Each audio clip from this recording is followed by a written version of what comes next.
eliminado, ¿ya? El fármaco, como cualquier sustancia extraña al organismo, o sea, el organismo lo que va a tratar de hacer acá es eliminar. Y todo ese proceso desde que lo administramos hasta que es eliminado, bueno, en realidad son distintos procesos y todos esos procesos son cuantificables. Por eso que tenemos estos parámetros farmacocinéticos para cada una de estas etapas. Y eso nos permite conocer las concentraciones, que, por ejemplo, si vemos cómo se aplica, teníamos estos estudios de bioequivalencia, ¿cierto? Donde conocíamos la velocidad y la magnitud con que el fármaco era absorbido y por lo tanto podíamos decir, este fármaco igual de seguro que y eficaz que este otro, ¿cierto? Porque conocemos las concentraciones. Y también nos permite predecirlas de forma que podamos establecer esquemas terapéuticos óptimos, ¿ya? Vale decir, el intervalo de dosis y la dosificación. Y bueno, por eso en el fondo puse el gráfico de bioequivalencia para que pudiéramos aterrizar un poco en qué cosas se aplica esto de conocer las concentraciones. Y también, bueno, comentarles que como es una serie de procesos, obviamente que todo lo que afecte al organismo va a tener una repercusión en las concentraciones del organismo, ¿sí? Porque el fármaco va a ver alterados ciertos procesos y bueno, lo vamos a ver. Ahora, esto se conoce como, se habla del ADME, ¿ya? O lo pueden encontrar como ADME, porque la L, o sea, sería liberación, absorción, distribución, metabolización y excreción, ¿ya? Pero muchas veces la liberación como que no se considera como una etapa aparte y por eso hablan de ADME, porque dentro de la absorción incluye la liberación.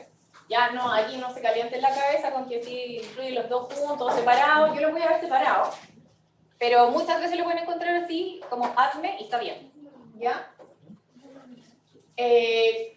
Me interrumpe nomás, por si voy un poquito rápido, ¿ya? Entonces, la absorción, dijimos, ¿cierto?, cómo entra, ya después, hasta que llega la circulación, después viene la distribución, ¿cierto?, y dice a dónde va el fármaco, después está el metabolismo o biotransformación, y después viene la excreción, que es cómo se elimina. Ahora, la excreción y el metabolismo forman lo que es la eliminación del fármaco, ¿ya? En la metabolización, el fármaco va a ser eliminado porque sufre algunas modificaciones, en cambio en el caso de la excreción no hay ninguna modificación, pero los dos son para eliminar el fármaco del organismo, ¿ya? ¿Dudas?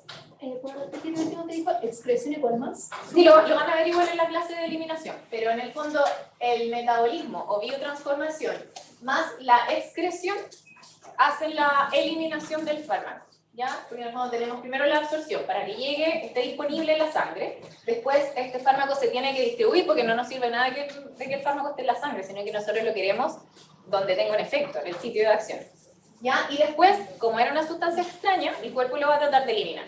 Y para eliminarlo tenemos estos dos procesos, metabolismo y excreción. Y la diferencia entre los dos es que el metabolismo produce una modificación en el principio activo, ¿ya?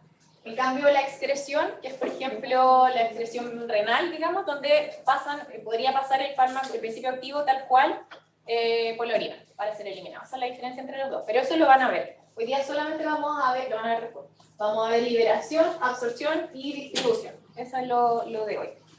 No sé si hay dudas con esta parte que es como la generalidad de la farmacocinética. Bueno, me interrumpen, ¿no? Yo acá, va ultra rápido, pucha, perdón. Perdón, les dije. Lo que pasa es que igual son hartas cosillas, pero ¿hay alguna duda en particular? Voy a tratar de bajar la velocidad, perdón. Ya, voy a seguir, me avisa cualquier cosa. Ya, entonces, este es un resumen de las etapas de la farmacocinética que les comentaba. Ya, primero nosotros en esta clase vamos a ver liberación y absorción por separado, pero se pueden considerar dentro de uno mismo. Ya, después venía la distribución, que también, o sea, liberación, absorción, distribución, esas tres las vamos a ver ahora. Y después van a ver la biotransformación y excreción, que juntas nos buscan la eliminación del fármaco. Ya, ya voy a tratar de bajarle la velocidad. Entonces, primero, esto es un resumen en el fondo de las etapas de la farmacocinética. Y, por ejemplo, lo que corresponde a la liberación del principio activo, que vamos a andar un poquito más en ello, Esto tiene mucho que ver con lo que ya vimos de biofarmacia, cuando yo les comentaba que en el fondo la biofarmacia estudiaba la influencia de la formulación y de la técnica de elaboración del medicamento. ¿Para qué? Para que en el fondo el principio activo se libere en tal velocidad y magnitud que nosotros logremos tener el efecto que deseamos, de forma segura.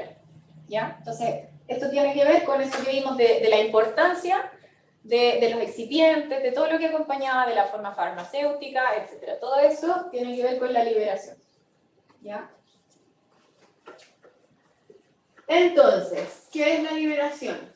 Es el proceso en que el principio activo, una vez administrado en el organismo, se libera de la forma farmacéutica. ¿Ya? Mira, como yo les decía, la liberación podía ser considerada dentro de la absorción, porque nosotros podemos decir, ok, la absorción es desde que nosotros administramos el medicamento hasta que llega a la circulación sistémica.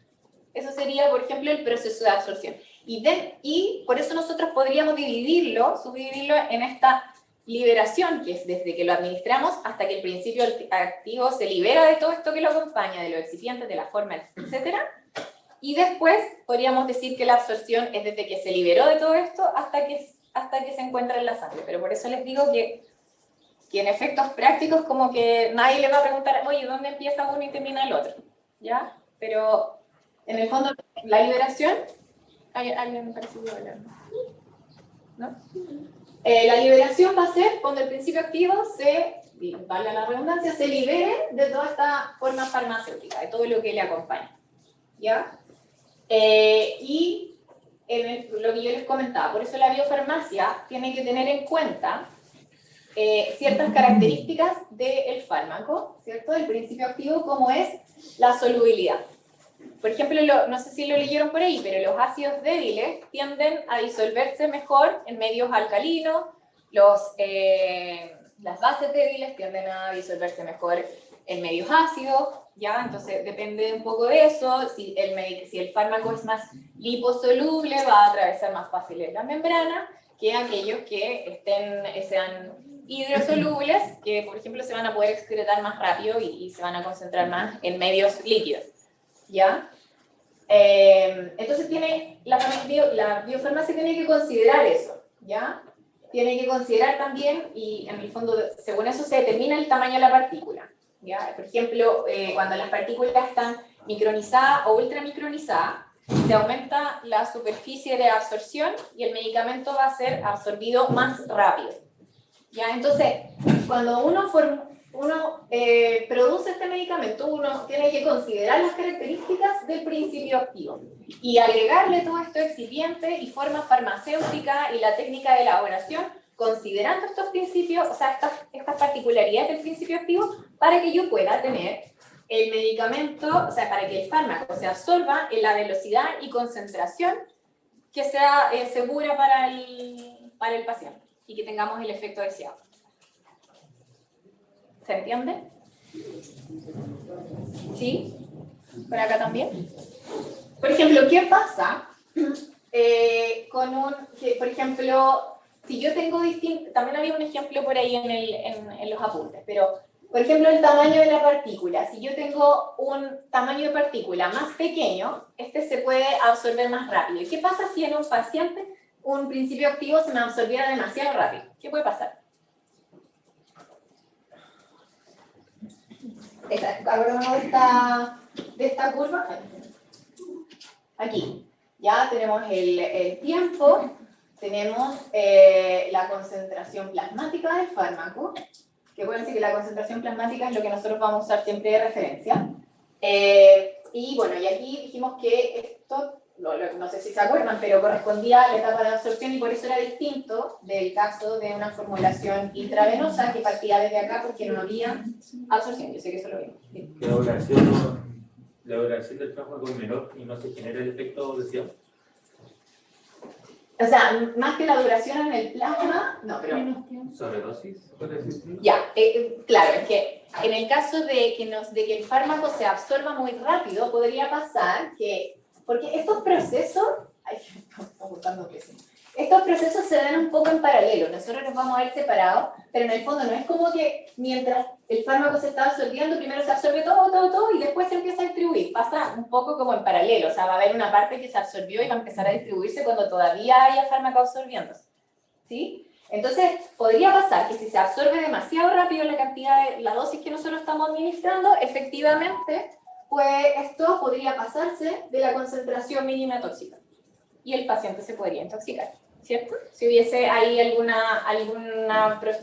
digamos, alguna enfermedad o alguna condición que estuviera pasando en el paciente que afectara la absorción, o bien, como estábamos hablando, algunas condiciones del principio activo en sí, como es el tamaño de la partícula. Y, perdóname, ¿qué me habías comentado tú? Lo del tiempo, ¿me puedes repetir? Que la duración sea menor, o sea, que se absorba muy rápido el principio activo. Y que si se absorbe muy rápido podría pasar eso, claro. Habría lo que, más que la duración en el plasma, porque ahí va a depender de la eliminación. Lo que podría pasar es que si se absorbe muy rápido, el tiempo del área bajo la curva que está sobre la concentración, que en el fondo, desde aquí para arriba nosotros tenemos efecto terapéutico. Y claro, si por ejemplo yo se absorbe muy rápido y me queda más alta acá la curva, pero más cortita en el tiempo, yo voy a tener concentración efectiva durante menos tiempo. Y antes de la próxima dosis me va a quedar un espacio más grande de concentración que está bajo la dosis que yo necesito, que va a seguir estando en el plasma, pero no va a producir el efecto. No sé si queda claro o... Sé que puede ser un poco enredado, pero lo vamos a ir viendo de a poco. Sí, perdón, Fabián, sí, se intoxica, eso podría pasar. Por lo que comentábamos de que podría llegar muy rápido a la concentración efectiva, o sea, la concentración mínima tóxica, quiero decir, ¿ya? Porque podrías, digamos, sobrepasar todo este proceso de que no se iría distribuyendo parejamente, sino que se me juntó todo el fármaco y llegó la curva hasta arriba. ¿Sí? ¿Sí? ¿No hay duda? Ya, yo voy a confiar que no hay duda. Y eso era como la liberación, porque yo les dije que íbamos a considerar desde que se administraba el fármaco hasta que se liberaba de toda esta, de la forma farmacéutica, ¿cierto? De los excipientes y todo lo que lo acompañaba. Obviamente, nosotros hablamos de que en el caso de las formulaciones intravenosas no había etapa de absorción y tampoco va a liberación. ¿Ya? O sea, aquí el principio activo no tiene nada que liberar.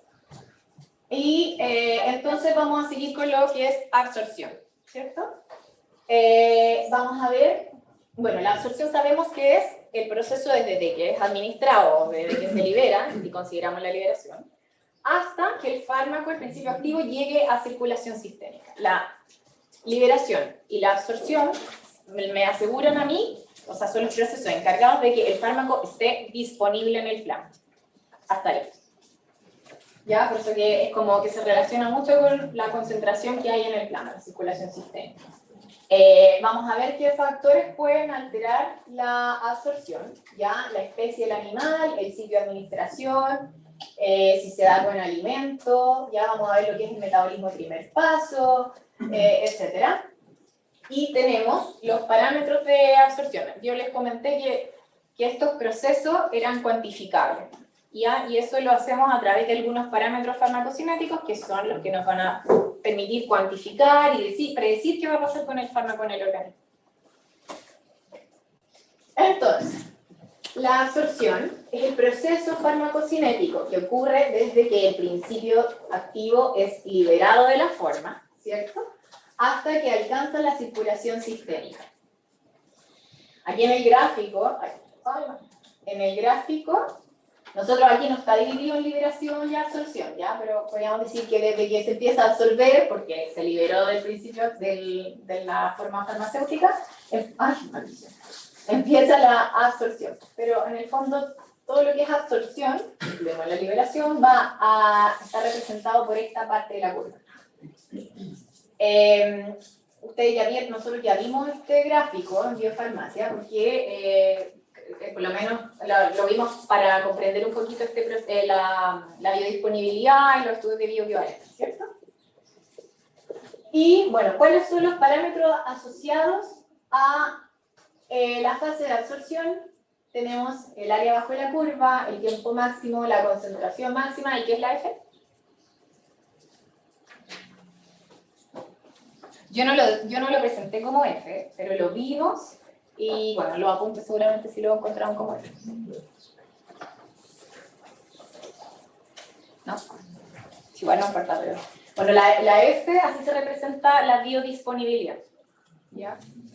Y es un porcentaje, ¿por qué? Porque vimos que hablaba de la fracción y velocidad con que era absorbido, o sea, la fracción del fármaco que encontramos en la sangre, ¿cierto? En relación a la dosis que administramos, y por eso aquí es un porcentaje. ¿Ya? Y alguien en la clase de biofarmacia me dijo que si eso se calculaba con el área bajo la curva, que es precisamente lo que habla de esta magnitud con que se absorbe, ¿cierto? Pero quedamos en que la diferencia como entre el área bajo la curva y la biodisponibilidad es que la biodisponibilidad tenía que considerar el total de la dosis, porque no, es en el fondo la concentración que hay en plasma en relación a lo que administramos, a la dosis. Y en el caso de la administración intravenosa, no había este proceso de absorción y efectivamente lo que nosotros vamos a encontrar en el plasma, al minuto 0, es el total que nosotros administramos, porque no hay una pérdida durante el proceso de absorción. ¿Estamos claros hasta ahí? Área bajo la curva, que es una medida de magnitud en el fondo de la absorción del fármaco que considera el tiempo y la cantidad de concentración. ¿Por qué estaba representado el porcentaje de la biodisponibilidad? Porque es un porcentaje del total de la dosis. Ay. ¿De acuerdo? Si yo digo 80% de biodisponibilidad, quiere decir que yo voy a encontrar en el plasma el 80% de la dosis que yo di, de la dosis total. Gracias. ¿Sí? ¿Preguntas? Ya. Esto, bueno, los mecanismos de transporte del fármaco que nos van a hablar cómo llega el fármaco a la circulación sistémica y los vamos a ver también para la distribución, porque después de la circulación sistémica el fármaco tiene que llegar a los sitios donde tiene efecto. Bueno, esto es como general en realidad, no es como el foco de la clase, pero es para acordarnos que existe, por ejemplo, el mecanismo de difusión pasiva, ¿cierto? Donde el fármaco va en gradiente de concentración, va a atravesar, no sé por qué esto se ve cortado, pero bueno, ahí tenemos la membrana de la célula, ¿cierto? Y en el caso de la difusión pasiva, el fármaco va a atravesar, bueno, este es el dibujo, porque aquí dice, aquí lo clasificaron como paracelular y transcelular. Como transcelular, que va a atravesar la membrana, y le pusieron paracelular, aquí va a pasar por el poro, donde está la unión de la célula. ¿Ya? Pero eso no tiene ninguna importancia. El punto es que la difusión pasiva es cuando el fármaco va a atravesar la membrana celular de acuerdo a la gradiente de concentración. Y como es en gradiente de concentración, no tiene ningún gasto no hay un gasto energético asociado.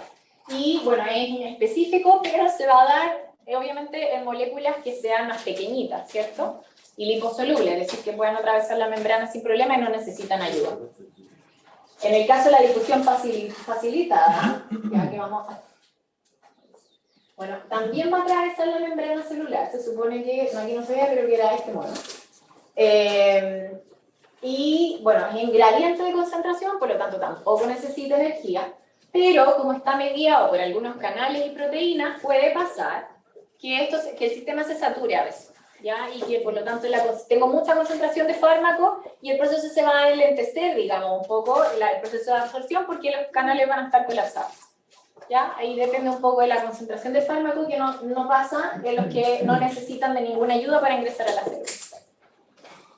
Y bueno, el transporte activo es en contra de la gradiente de concentración y por lo tanto sí hay un gasto energético asociado y que también, como está mediado por estas proteínas, también se puede saturar y puede haber esa competición según afinidad por la proteína de transporte, ¿ya? Y también está la endocitosis, que bueno, acá se dibujo, pero en el fondo hay una invaginación de la membrana que va a tomar el principio activo y que puede ser, porque tiene unos receptores que se unen al principio activo y lo hace más específico, o puede ser sin estos receptores, pero en el fondo la membrana va a englobarlo y lo va a ingresar a la célula. Pero no, esto es como general, no creo que se compliquen con eso, pero tengan presente que existen estos distintos mecanismos para que el fármaco atraviese la célula y pueda llegar a la circulación, ¿ya?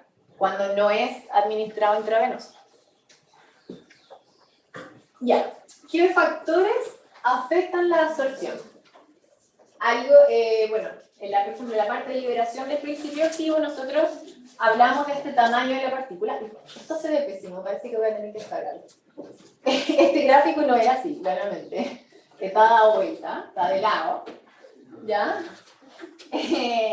Y, ya, perdonen, que si me lo doy vuelta creo que no vamos a demorar más, pero no lo doy vuelta. Sí, sí, ¿verdad? Ya, no sé si al descargar el...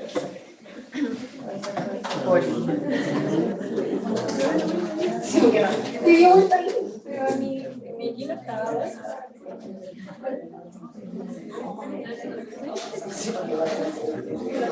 Lo voy yo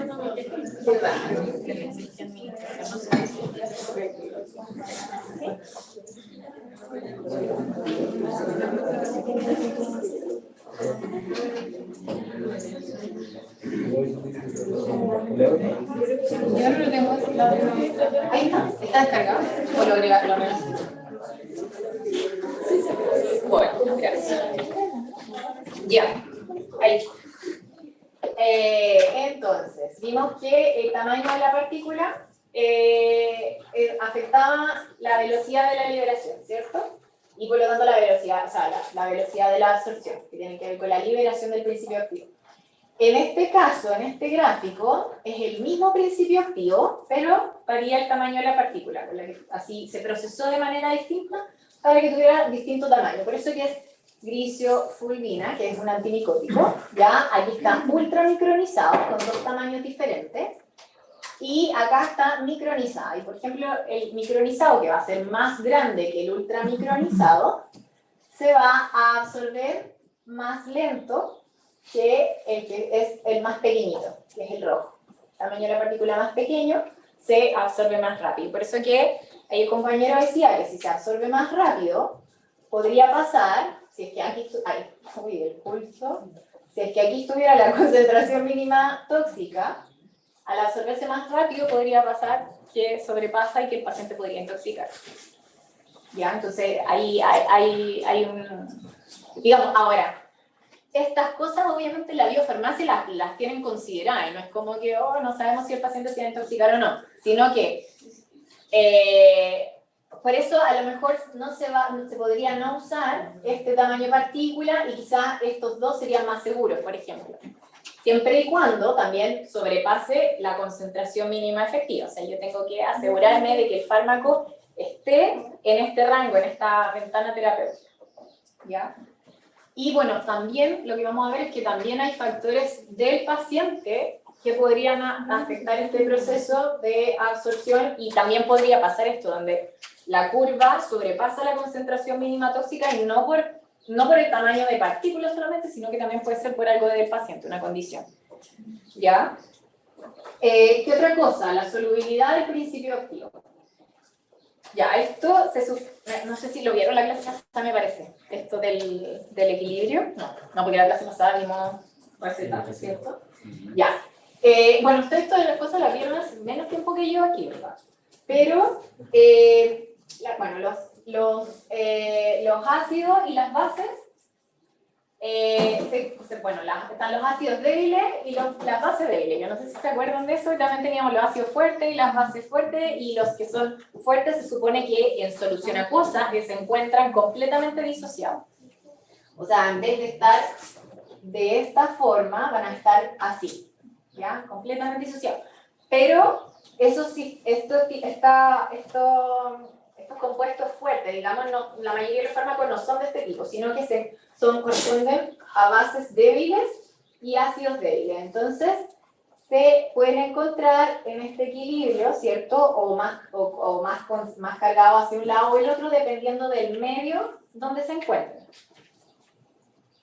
En la forma no disociada, es decir, donde no están estos iones, es que la forma no ionizada es la que puede atravesar barreras. ¿Ya? Entonces, nosotros podríamos jugar con el pH del medio si queremos que el fármaco se absorba o si queremos que el fármaco se excrete. Porque un fármaco que está ionizado, mientras más polar, no va a atravesar las barreras, no va a atravesar las membranas y va a seguir el conducto de la sangre, por ejemplo, hasta llegar a la orina. Si nosotros queremos que un fármaco, se lo van a ver, pero si queremos que un fármaco se elimine, nosotros vamos a tratar de que se disocie para que no pueda absorber las membranas. ¿Ya? Y por ejemplo, ya, bueno, entonces, las bases, aquí, a mí, por ejemplo, siempre me ayuda a acordarme este gráfico. Ahora bien, los ácidos débiles, bueno, el pK sub A, yo no sé si se acuerdan del pK sub A. ¿Sí? Que este valor, por ejemplo, este es un ácido débil, y el pK sub A me dice el pH en el cual el fármaco se va a encontrar 50 y 50. Va a estar en el equilibrio entre las dos formas, ionizada y no ionizada. Ese es el valor del pK sub A. Entonces, bueno, y en las bases lo mismo, solo que los valores tienden hacia un lado, o sea, hacia ácido, pH ácido y pH neutro. Entonces, el ácido débil, ya en la curva rosada, y los ácidos débiles van a tener pK sub A en estos valores. Entonces, si pasa una vez pasado el pK sub A, se va a empezar a disociar. Y por lo tanto, un ácido débil, a medida que yo aumente el pH del medio, se va a empezar a ionizar en mayor porcentaje. En el caso de una base débil es al revés. A medida que yo disminuya el pH del medio, va a pasar este pK sub A y se va a empezar a ionizar. Yo, en serio, así como que, para acordarme esa cuestión, como gráfico lo tengo grabado, así como el ácido débil de izquierda a derecha y el otro de derecha a izquierda, la base. Entonces, por ejemplo, el caso de un AINES, ya los antiinflamatorios no esteroidales, no sé si ustedes han escuchado alguna vez que tienen un efecto como, que los animales tienen que tomarlo, no hay que abusar de ellos porque pueden tener un efecto de úlcera gástrica, que no es lo que nosotros queremos.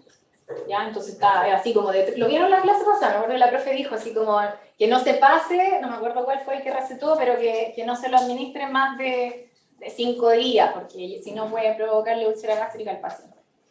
¿Ya? Entonces, por ejemplo, esos corresponden generalmente a ácidos débiles. ¿Ya? Y entonces, el ácido débil en un medio ácido del estómago, ¿qué va a pasar con el ácido débil en un medio ácido de jugo gástrico? ¿Y qué pasa? No se disocia y se absorbe, ¿cierto? ¿Y qué pasa? Ya, entonces pasa a la mucosa gástrica y ahí que las células, el interior de las células tiende a ser más bien alcalino. ¿Y qué va a pasar adentro de las células si ahora este compuesto que atravesó la membrana ahora está en un medio alcalino? Se disocia. Y como se disoció, no va a poder volver a atravesar. Y se va a quedar adentro de la célula. Y ahí es donde se producen estos efectos adversos. Entonces, por eso, por ejemplo, se recomienda que este tipo de medicamentos se administre con alimento, porque así, durante la digestión, la cosa es que pase más rápido por el estómago hasta el intestino y no se quede aquí en el estómago y no pueda producir este efecto. Porque si se queda ahí, se va, en el fondo con el pH del estómago, se va a absorber en mayor concentración. ¿Se entiende? Ya, esto de que pueda atravesar esta distribución, esta absorción, digamos, del paso de la forma no ionizada y al otro lado, generalmente son procesos reversibles, ¿ya? Pero cuando pasa esto, por ejemplo, de que acá la forma no ionizada atravesó la membrana, la barrera lipídica de la mucosa, como dice ahí, atravesó y adentro se disocia y después no puede volver a atravesar, es lo que se conoce como atrapamiento iónico, pero nadie le va a preguntar ese nombre tampoco. ¿Ya? Pero es para que entiendan la idea que en el fondo, dependiendo del pH del medio, de la solubilidad, afecta la solubilidad del principio activo, si se puede o no atravesar la membrana. Además que también hay compuestos que son más liposolubles que otros y otros que son más hidrosolubles, y todas esas cosas van a afectar en la absorción, y todas esas cosas están pensadas en la biofarmacia. Cuando nosotros elaboramos un medicamento, el hecho de que venga en cápsula o qué sé yo, es para evitar que se ponga en contacto, por ejemplo, con el líquido del estómago, el jugo gástrico. ¿Se entiende? Cómo estos dos factores, el tamaño de la partícula y la solubilidad del principio activo, por el estado de ionización, pueden intervenir, o sea, afectar la absorción. ¿Dudas? ¿No?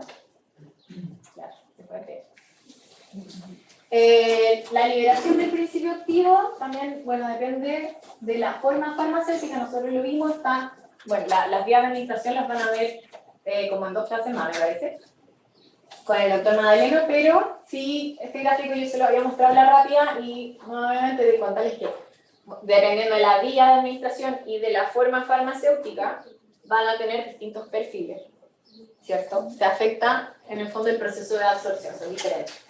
Y también depende de la formulación, que son los excipientes que va a tener este medicamento, la formulación del principio activo, más todo lo otro que contiene el medicamento.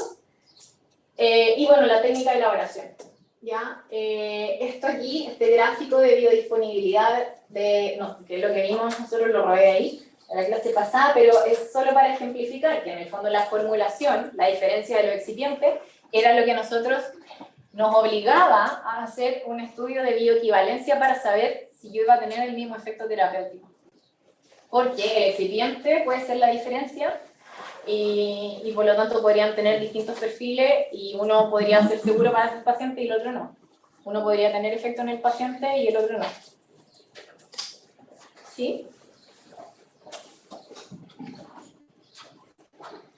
Otra cosa, la funcionalidad de la glicoproteína P. La glicoproteína P es una bomba de flujo, como dice ahí, que, como se los dije, el fármaco es una sustancia extraña en el cuerpo y por lo tanto el organismo va a tratar de eliminarla. Ya, en el caso, lo vamos a ver, esta glicoproteína P les va a salir en los distintos procesos de la farmacocinética, en las distintas etapas. Pero en el caso de la absorción, esto se puede encontrar en la membrana apical del intestino. ¿Y qué va a pasar? Que trata de, o sea, el fármaco que se absorbe, esta proteína lo tira para afuera, ¿no? ¿Ya? Entonces, por eso, reduce la acumulación intracelular de diferentes sustancias. No es que solamente sea para un fármaco, sino que hay varios que pasan por este sistema. Y, por ejemplo, ¿qué podría pasar? ¿Qué es lo que sucede en algunas razas que tienen una mutación en esta glicoproteína P? Si yo tengo menor funcionamiento de la glicoproteína P, ¿qué podría pasar?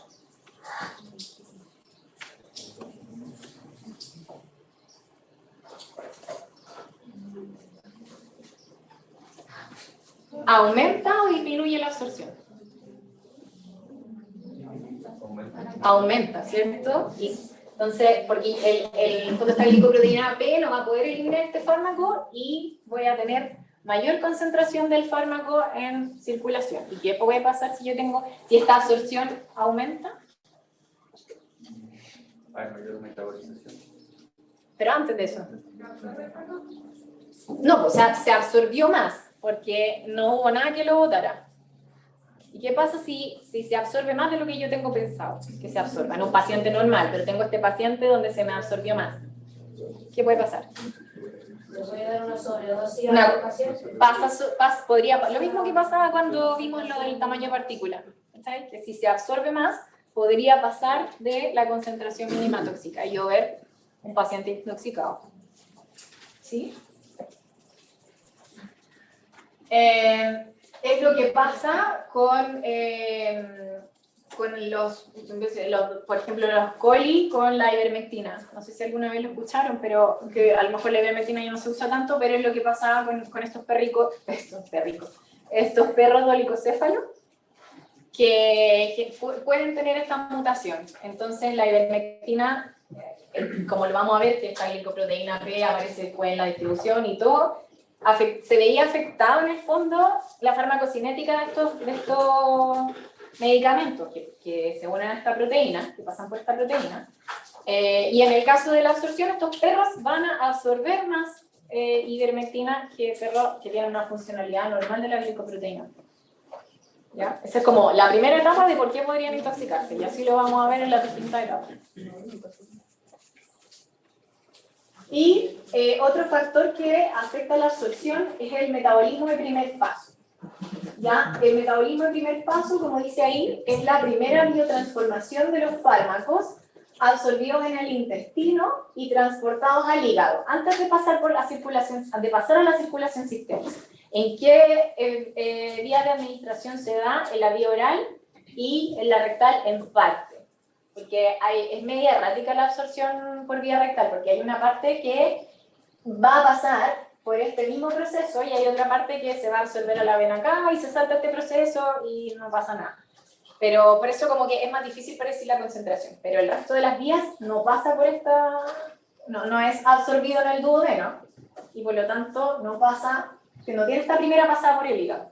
¿Y qué pasa en esta primera pasada por el hígado? Que el medicamento va a ser metabolizado, biotransformado y por eso, por ejemplo, cuando ustedes tienen un medicamento bioral y yo le puse 1 gramo y después lo mido en la sangre y voy a encontrar 500 miligramos. Porque en todo ese proceso pasaron cosas. Hay parte que puede ser antes de que llegue a circulación y después también puede ser porque, en el fondo, bueno, antes de que llegue a circulación porque pasó, a circulación sistémica porque pasó por el hígado. Entonces el principio activo se puede haber metabolizado y yo ya no voy a encontrar la misma cantidad.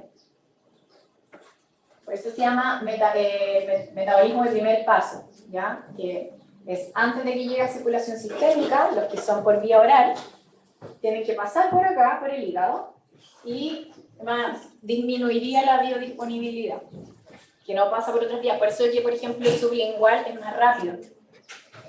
Además, porque en el fondo esto no existe, sino que llega directo a circulación sanguínea.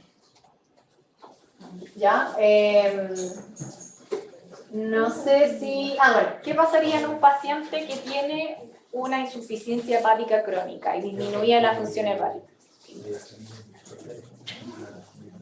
¿Aumenta la absorción del medicamento?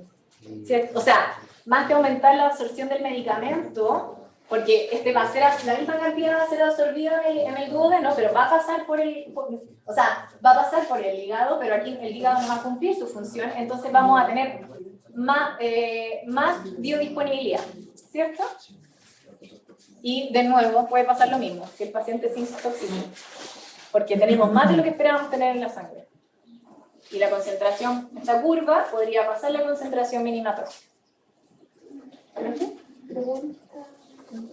Es que en el caso de los supositorios, como decía, que casi no se ocupan en animales, pero por ejemplo, cuando los pacientes están epilépticos, ya sepan, parece que, no me acuerdo ya, se puede administrar vía rectal.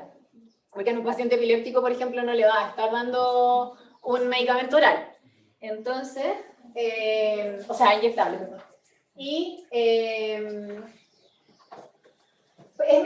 errático por eso, porque hay una parte que va a ser absorbida por el intestino y una parte, y por lo tanto va a pasar por la vena porte, va a llegar al hígado y se va a biotransformar, una parte, ¿cierto? Antes de llegar a la circulación sistémica, pero hay otra parte que se va a saltar este proceso, ¿ya? Por eso que en vía rectal es difícil de predecir, porque hay una parte que sí va a pasar eso. Y en endovenosa, no, porque llega directamente a circulación sistémica y no hace este paso. Esto es, en el fondo, vía oral y parte rectal. El resto se salta eso. Y por lo tanto, digamos, llega más concentración a la sangre. No sé si se entiende. ¿Sí? Y, bueno, los factores que afectan la absorción, también hay patologías. Si nosotros tenemos diarrea, el paciente tiene diarrea o vómito, obviamente que si tiene vómito, el medicamento no va a llegar al duodeno, ¿cierto? Porque el paciente lo va a expulsar. Si tiene diarrea, el tiempo en el que pasa el principio activo por el duodeno va a ser más rápido y por lo tanto se va a absorber menor concentración. Si está dañada la membrana de la mucosa intestinal, también se va a ver afectada la absorción. ¿Ya? Si hay una insuficiencia hepática crónica, pasa esto de que el metabolismo de primer paso se va a ver disminuido y por lo tanto puede haber mayor biodisponibilidad del fármaco. se puede absorber, o sea, se va a absorber igual, pero este no se va a biotransformar y yo voy a tener todo eso, el principio activo en la sangre. En el caso de una obstrucción intestinal también pasa que el medicamento podría no llegar al duodeno porque hay ahí una obstrucción en el intestino, como la valga la redundancia. Enfermedades pulmonares cuando la vía de administración es inhalatoria. Y enfermedades cardiovasculares porque cuando se afecta el flujo sanguíneo a los órganos, la irrigación de los órganos, obviamente que estos pueden funcionar mal. Y si tenemos, por ejemplo, un hígado que no está funcionando correctamente porque no le está llegando el flujo sanguíneo, vamos a tener, por ejemplo, alterar el metabolismo de primer paso, entre otras cosas. ¿Ya? Y eso. Importancia de la biodisponibilidad, por ejemplo. Ya, ahí tenemos distintas biodisponibilidades. La mayoría son vía oral. ¿Ya? Ahí hay distintos tipos de medicamentos. Por ejemplo, en el caso de la ampicilina, que es un antibiótico, cuando es administrado por vía oral, se alcanza un 53% de biodisponibilidad. ¿Cierto? ¿Qué significa ese 53% de biodisponibilidad?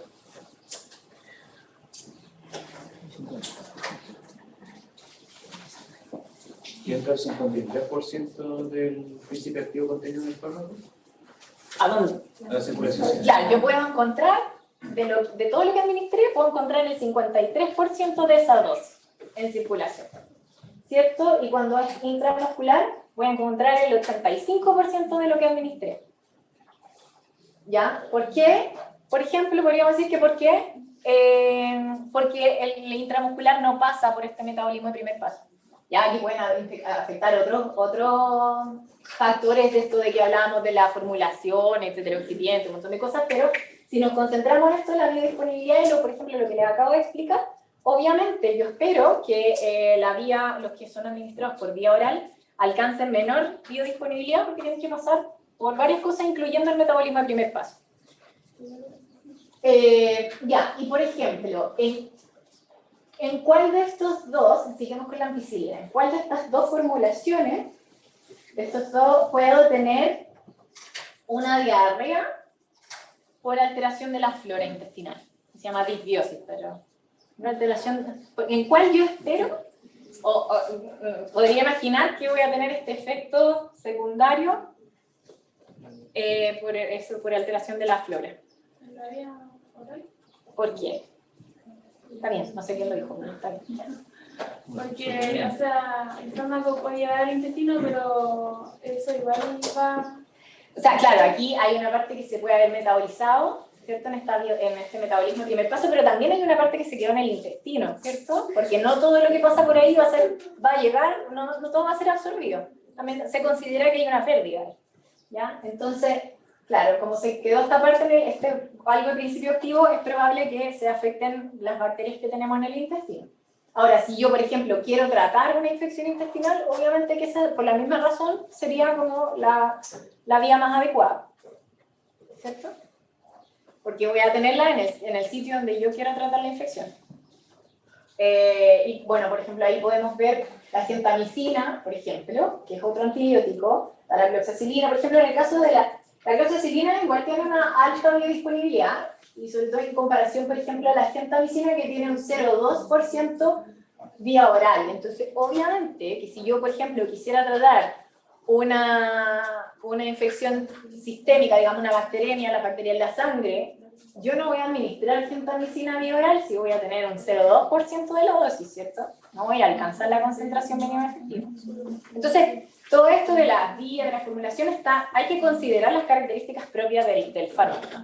Porque también, en el fondo, aquí tenemos dos antibióticos que son administrados vía oral y no tienen las mismas concentraciones, no tienen la misma biodisponibilidad, porque también independientemente de la vía, hay otras cosas que influyen en la absorción, como lo estábamos viendo. ¿Ya? No solamente la forma, sino que depende también de características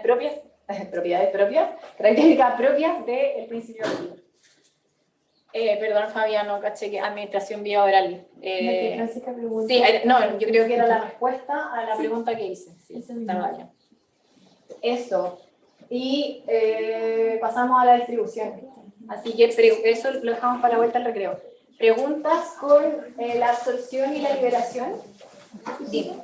No me entendía muy bien porque ¿por qué el 53% de disponibilidad no va a haber efectos secundarios de oral? Porque el resto, o sea, hay una parte, porque es que la vía oral tiene que pasar, espérate, la otra era, ¿cuál era la otra vía? No me acuerdo. Intramuscular. Claro, igual la vía oral tiene que pasar por todo este recorrido hasta llegar al duodeno, ¿cierto? En el duodeno se va a absorber. Y ahí hay una parte que no, por ejemplo, estaba esto de la glicoproteína P, que no va a dejar que atraviese la membrana, ¿cierto? Y hay otra parte que además va a pasar por el metabolismo primer paso, pero hay una parte que ya no atravesó la barrera del intestino y se va a quedar ahí en el lumen. Y en el lumen va a tener un efecto sobre la parte. Y eso es por eso es que produce efectos secundarios. O sea, puede, como que igual está considerado, pero claro, puede pasar como o sea, yo esperaría entre las dos formulaciones que la diarrea yo la viera en el caso de la vía oral, porque hay una concentración que se me queda, yo voy a tener presencia del antibiótico en el intestino, con el otro. Me conviene, obviamente, que sea oral. Es que ahí, si yo lo uso para una infección que está en el intestino, probablemente ya hay un desequilibrio de la flora y yo lo que busco es equilibrarlo, ¿cachai? Entonces sería al revés el efecto. O sea, yo espero como equilibrar la flora y así tener todas las bacterias para que no se me produzca la diarrea. ¿Y en qué caso sería el intramuscular más conveniente? Ahí me pillaste, pero lo vemos. La profe sabe mucho más de Lenin, así que le vamos a preguntar a ella. ¿Ya? Eso.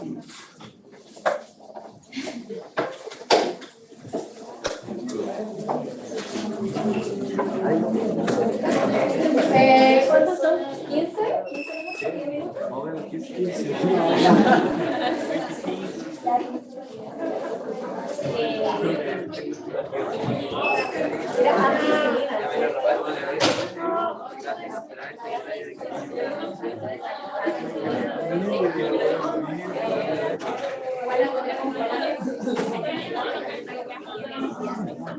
Menos mal que no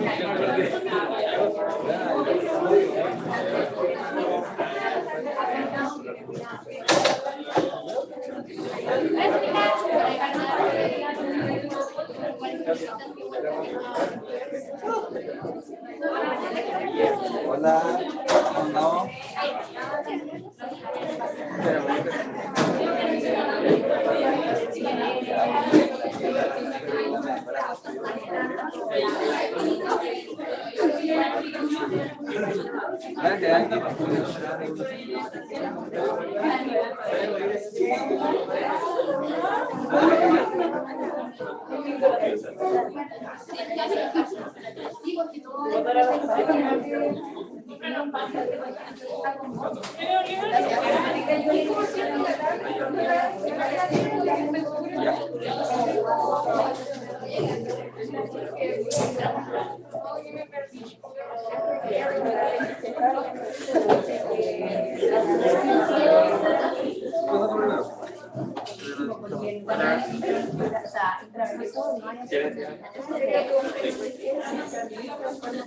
Gracias. Porque el fármaco llega directamente ya lo que es sistémica y el proceso de absorción y administrado a la vez que se descarta. Sí, el fármaco no la presentación igual. ¿Qué pasa como con ese tiempo de absorción? Como que se calcula. Es que tal vez se va a considerar cuando una formulación intravenosa, alguien ya se preocupó de todo. Entonces yo obviamente que la dosis que voy a administrar y que sé que va a llegar en su totalidad, es la dosis que se va a quedar ahí. ¿Qué pasa? Entonces no que esa formulación para ver intravenosa está aprobada. Esas cosas están pensadas. Ya no hay que preocuparse de esa formulación de cosas. Sería otra pregunta de la biodisponibilidad, ¿se sabe? Que, por ejemplo, ¿qué pasa con el caso? Sé que es distinto que la vitamina no se considera pero por ejemplo, en la nutrición decían en de dos la muscular tiene una concentración de la primera unidad para poder dar una concentración después del miércoles como que no se mantiene Claro, pero piensan que esta formulación que tienen, porque el medicamento está pensado para que se logre entonces, la formulación de la laboral va a tratar de asegurar en lo posible que este fármaco llegue en la concentración que necesita el paciente. Pueden ver diferencias, como no sé si en el caso de la formulación se aplica cada al mismo como la ya, y cada depende de una frecuencia como diaria, una vez al mes. ya, y la inyectable.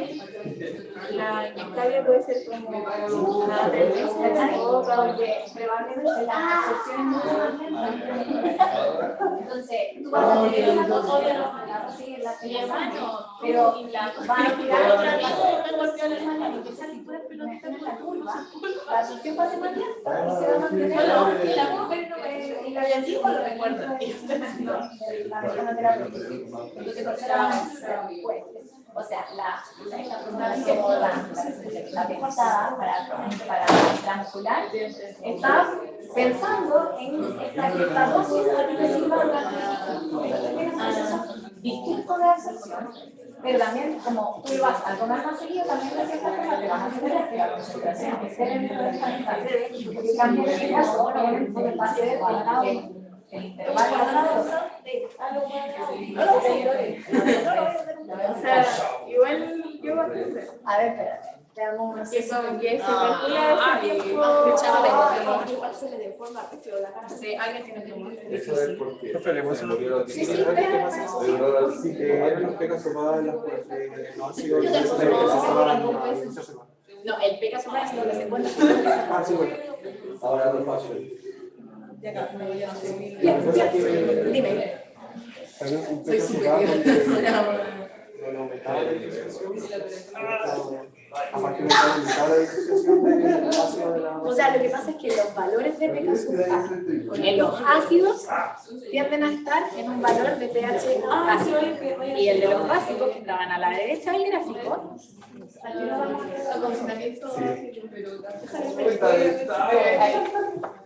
ya, supongamos que estos son los ácidos débiles y estos son las bases débiles. Entonces, el valor de pKa de los ácidos probablemente se encuentre por acá. Y el de, ya, esto no sé por qué está en el 6, vamos a imaginar que sí. Y los de los bases débiles, el pKa se va a encontrar por acá. Entonces, cuando el pKa está, por ejemplo, aquí, a partir de acá, a mí se me va a empezar a ionizar. En el caso de los ácidos débiles, voy a tener el pKa por acá. Mi abuela no, entonces ya va a estar más como ionizado. Ya, ¿qué vamos a hacer? Espérate, estábamos en que en la distinción.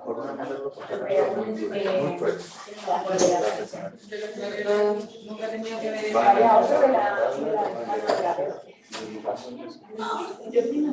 ya, estábamos hablando de que el entrevista muscular, no lo sé, como si el entrevista muscular era la misma dosis, traían la misma concentración, pero por ejemplo, en el de biobras, yo podría alcanzar menores concentraciones en la pero aún así estar dentro de esta pobreza para que tú también haya una concentración efectiva que lo veas a que tú necesitas. Pues si tú por vía alcanzas menor concentración vía intramuscular, lo más probable que se va a eliminar es que tú tengas que el peso de la hora como va a subir, vas a bajar de esta concentración efectiva más rápido que el otro. Y como baja más rápido que el otro, más la segunda dosis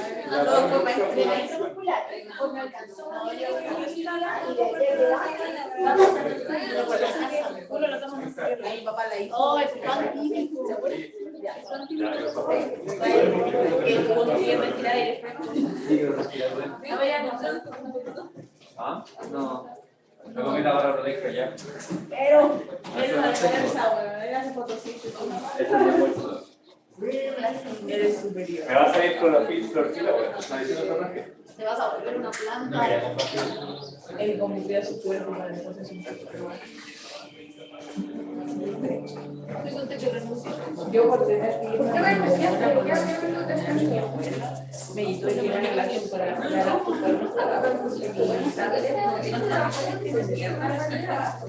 y la tengo conmigo. Era mi pregunta.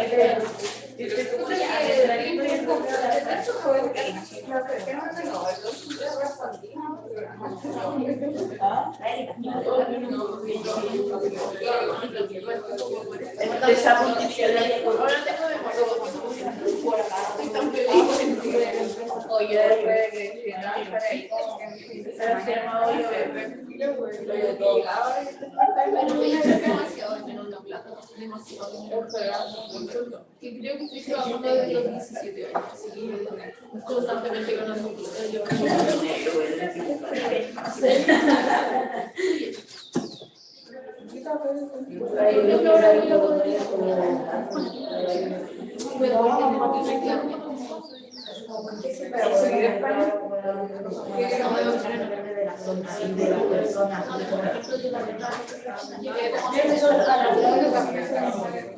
bueno, desde los 12 se puede hacer una regla. Y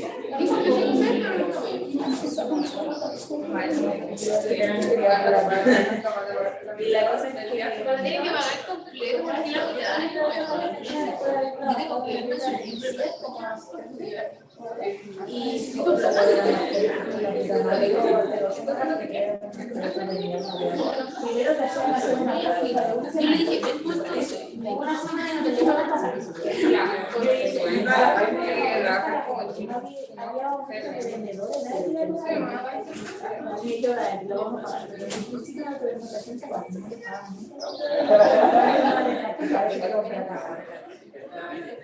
Y después te pasan una vez y no te suelen comprar. Yo igual, esa mochila que tenés que trabajar de 8 a 9 de la mañana.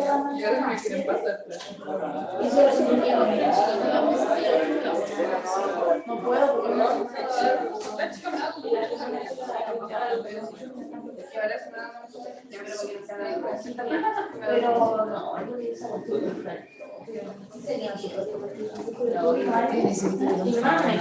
Estoy ignorando de manera así brutal a los chanes.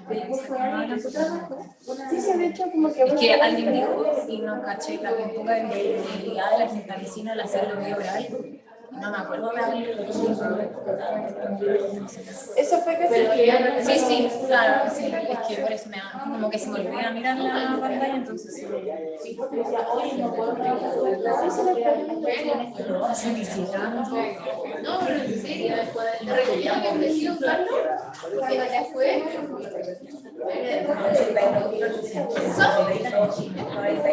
Ve que es casi 82 mil.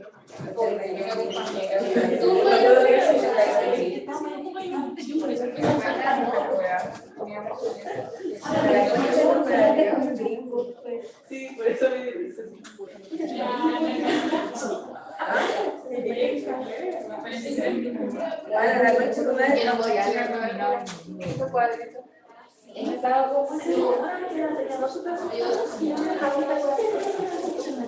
Y de repente voy a Montserrat.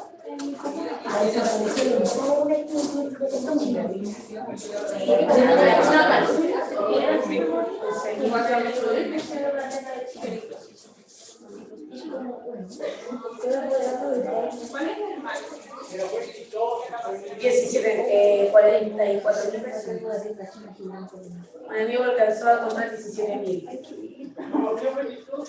Pero si es por una persona, no.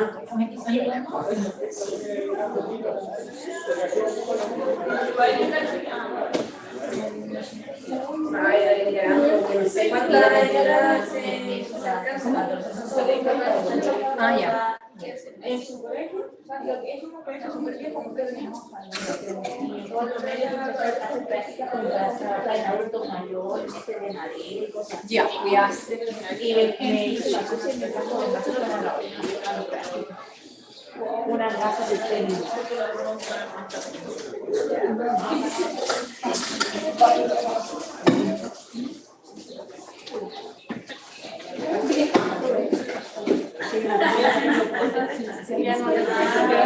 Yo he tenido demasiada y por eso yo tengo muy poca responsabilidad afectiva. Así es.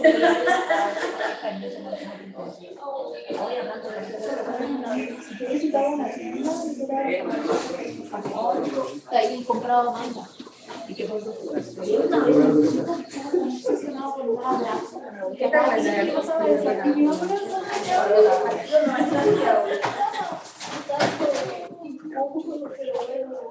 Ya los de tecnología están remotos, están por ahí. ¿Se ve el recreo?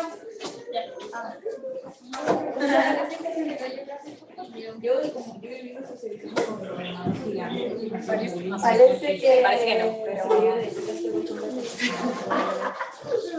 sí, ya, súper. Yo tengo un estudio, por eso voy a estar feliz cuando me pelee por la clase.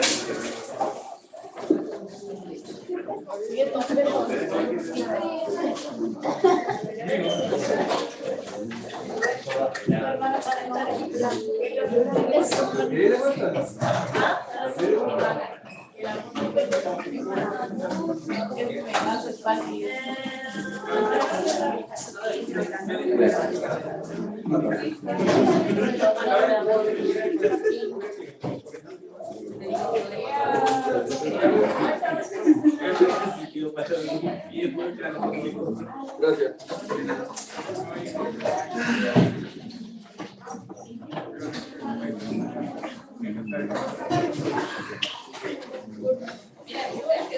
Veo a los chicos que vienen con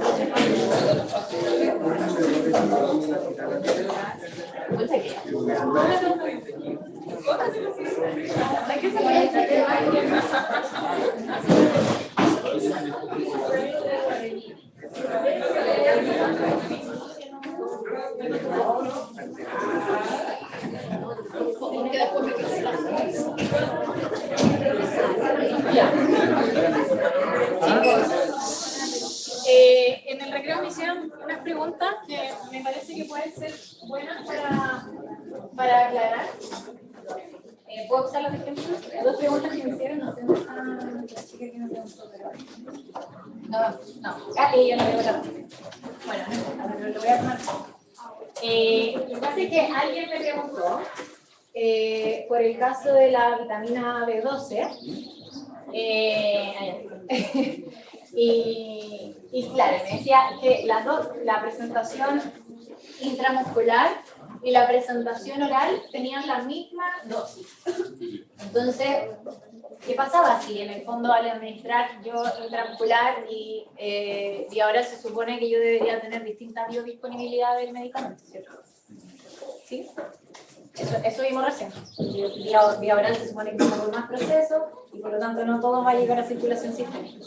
En el otro caso tampoco va a llegar todo, pero yo esperaría que tenga una biodisponibilidad más alta.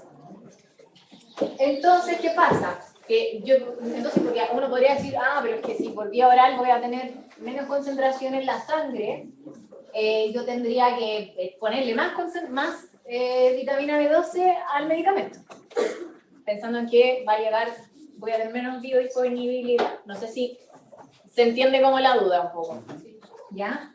Pero por eso, de nuevo, todo esto, alguien ya hizo esta pega y cuando ustedes compren una presentación o la otra, probablemente van a tener distinto intervalo entre dosis.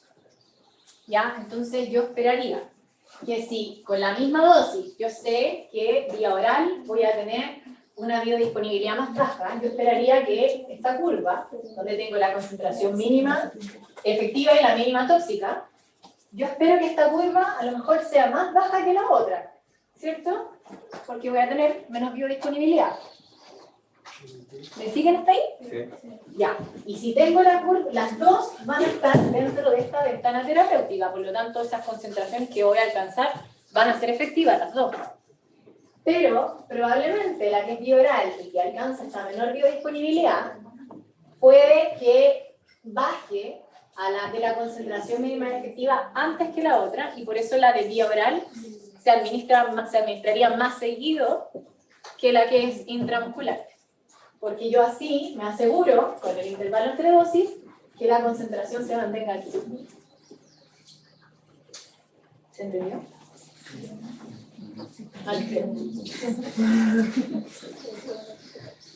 Ya, bueno, voy a asumir que sí. ¿Y qué más? ¿Qué más? Esto del Pegasus-A.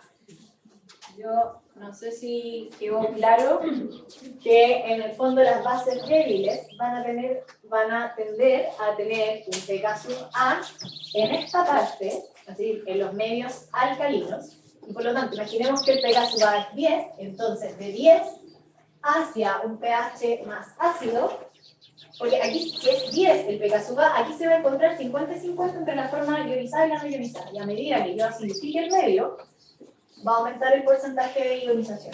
Y en el caso de un ácido débil, supongamos que tiene un Pegasus-A de 4, aquí yo voy a tener 50 y 50, hacia acá voy a tender hacia la forma no ionizada, y hacia acá voy a tender hacia la forma ionizada. ¿Sí? La conclusión sería que un ácido débil en un medio básico se ioniza y no se absorbe. Claro, pasando este Pegasus-A, y que si está un ácido débil va a tener el Pegasus-A en esta parte. Entonces, si yo alcalinizo el medio, se va a tender a ionizar y se va a absorber menos. Porque la forma ionizada no puede atravesar la membrana celular, o en menor grado. Dime. ¿Qué era la Pegasus? Es el valor en que el compuesto se encuentra 50-50. ¿Sí? ¿Estamos con eso? ¿No hay más dudas de esta parte? Ya. Y vamos a lo que nos faltaba, que era la distribución. Ya, como les decía, nosotros vimos la absorción, que voy a incluye esta liberación. Ya, y estas dos, la liberación y la absorción, me permiten a mí tener el principio activo en el plasma, es decir, está disponible, biodisponibilidad. Y después de eso, yo quiero, a no ser que yo esté buscando tratar una enfermedad, por ejemplo, una infección en la sangre, y yo quiero que el medicamento esté en la sangre, ¿cierto? Yo también en otros casos voy a querer tratar un tejido periférico y necesito que el medicamento llegue hasta otro tejido. No me sirve que solo esté en la sangre, entonces eso es la distribución. ¿Ya? Lo vamos a ver al tiro con mayor detalle y vamos a ver el parámetro de la distribución, porque dijimos que todos estos procesos eran cuantificables a través de parámetros, y los factores que afectan también, ¿ya? Y esto en los compartimentos un poco cómo se puede comportar el fármaco. Entonces, la distribución es el paso del principio activo desde la sangre a los tejidos y se relaciona con la concentración que se encuentra en el organismo en relación a la concentración plasmática. Ya, eso es pensando en que con la absorción llegamos a la concentración plasmática y de ahí vamos a relacionar qué parte de la concentración en plasma se distribuyó a los tejidos. Eso nos permite como predecir, entender dónde está el fármaco, ¿está en sangre o está en tejido? ¿Ya? Es el desplazamiento reversible del fármaco entre el torrente sanguíneo y los tejidos, ¿ya? Porque se va a distribuir y después vuelve a la sangre para ser eliminado, ¿ya? Pero los fármacos van a tener distintas propiedades, como conversamos, hay unos que son más solubles que otros, entonces hay unos que se van a distribuir más que otros. Y todas esas cosas nosotros tenemos que considerarlas. Si yo debería tener, o debería usar un fármaco más liposoluble si yo quiero llegar a un tejido graso, por ejemplo. ¿Ya? Entonces, toda la elección del fármaco tiene que considerar esas cosas. Un fármaco que se distribuya más si yo quiero tratar algo que es periférico. ¿Ya? Y como dice ahí, es el paso previo a la acción farmacológica. Aquí yo hasta la absorción, o sea, con la absorción me aseguré de estar en sangre y ahora viene la etapa donde llega a los tejidos para hacer efecto. Después ya va a venir todo lo que dijimos, metabolismo y excreción, que ya es eliminar el fármaco. ¿Ya? En el gráfico, nosotros dijimos que, bueno, yo les comenté, estos procesos pasan un poco en paralelo, no es como que primero se absorbió todo y después se empieza recién a distribuir, no, sino que va a haber una parte que se va a estar distribuyendo ya cuando todavía tenga fármaco absorbiéndose. Entonces por eso puedo de repente encontrar unas curvas que son como grandes acá, porque en el fondo este proceso de absorción es muy lento. ¿Ya? Y por eso mientras tenga fármaco absorbiéndose también voy a tener una parte que se está distribuyendo, incluso eliminando. ¿Sí? ¿Se entiende lo que es la distribución? Ya.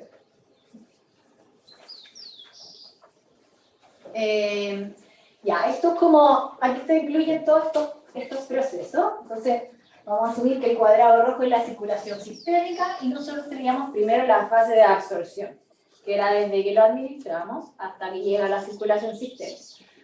Dentro de la circulación sistémica, nosotros vamos a tener una porción del fármaco que se une a proteínas y otra porción del fármaco que está libre. ¿Ya? Eso también es reversible, o sea, a mí me puede ir cambiando en el tiempo cuántos están unidas a proteínas y cuántos están libres. Pero hay fármacos que tienen mayor afinidad por las proteínas que otros. ¿Ya?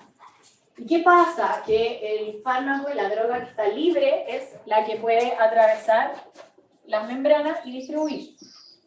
No la fracción que está ligada a proteínas.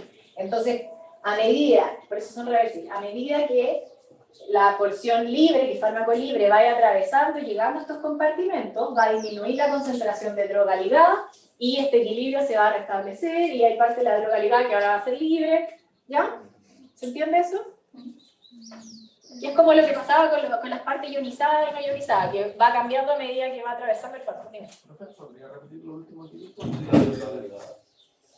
Ya, adentro de la sangre, los fármacos se van a unir a proteínas, una parte. Y hay fármacos que se unen más a proteínas que otros, porque son más afines. Depende por ejemplo, si son muy liposolubles, tienden a tener poca unión a proteínas y a difundirse mucho, a distribuirse mucho.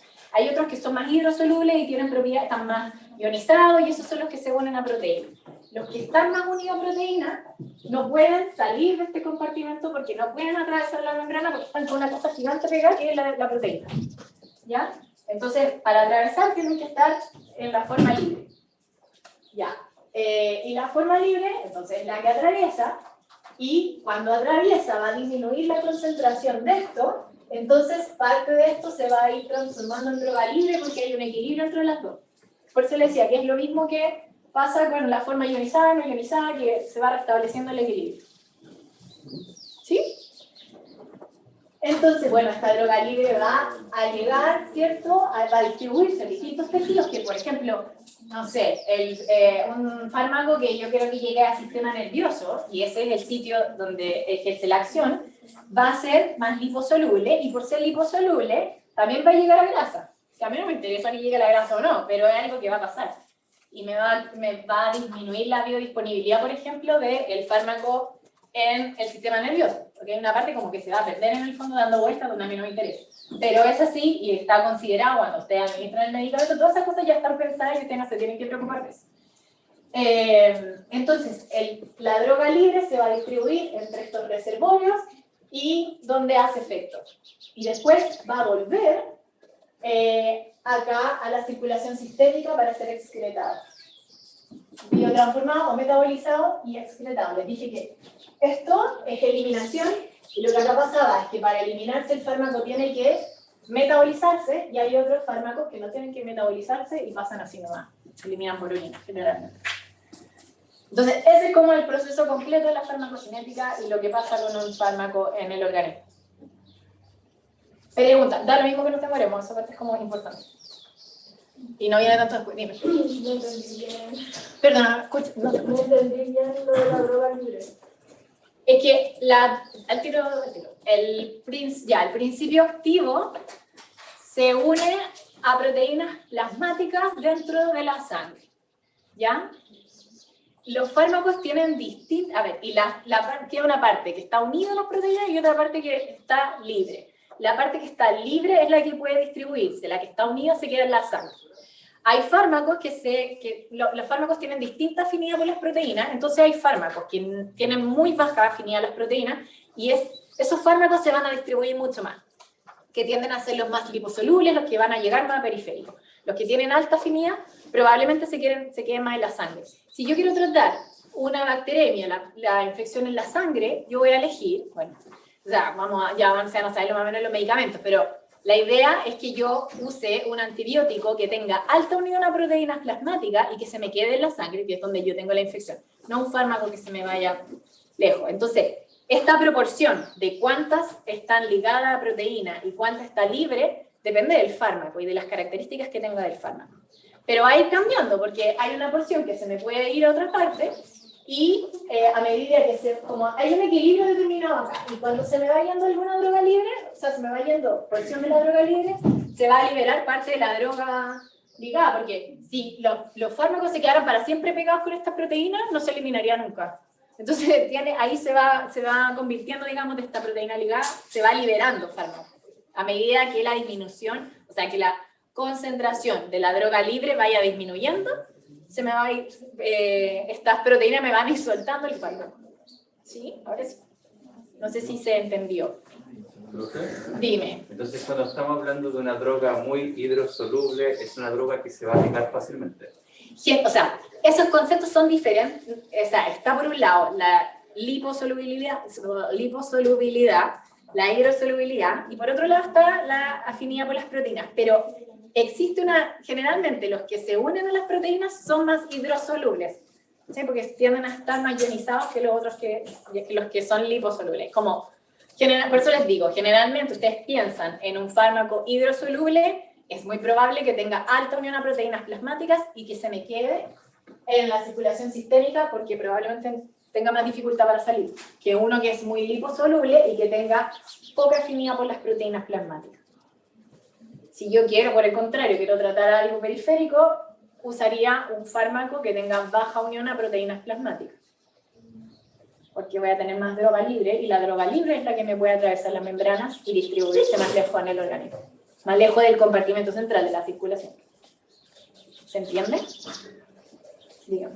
¿Qué pasa con la droga que entra en los reservorios de los tejidos? Va a volver. Va a volver, porque el cuerpo la tiene que eliminar. ¿Ya? Pero claro, un medicamento liposoluble, poco ligado a proteínas, como se va a distribuir más, yo voy a tender a pensar que se va a demorar mucho más en eliminarse, porque se va a eliminar probablemente la mayoría, va a volver a la circulación sistémica y ahí va a ser el resto del proceso, biotransformarse o excretarse. Entonces tiene que volver a ser reservorio. Pero primero va a pasear por todo el organismo y después se va a volver a la sangre para ser eliminado. Al contrario de uno que se quedó más en circulación sistémica, que se va a eliminar más rápido. Por eso que estas reacciones son reversibles, o sea, va a ir a distribuir al reservorio, pero después va a ser eliminado igual, va a volver a circulación sistémica. A medida que, por ejemplo, acá vaya bajando la concentración, porque se empezó a eliminar, entonces después se restablece ese equilibrio y empieza a volver hacia donde bajó la concentración. No sé si me engancho. ¿Hay dudas?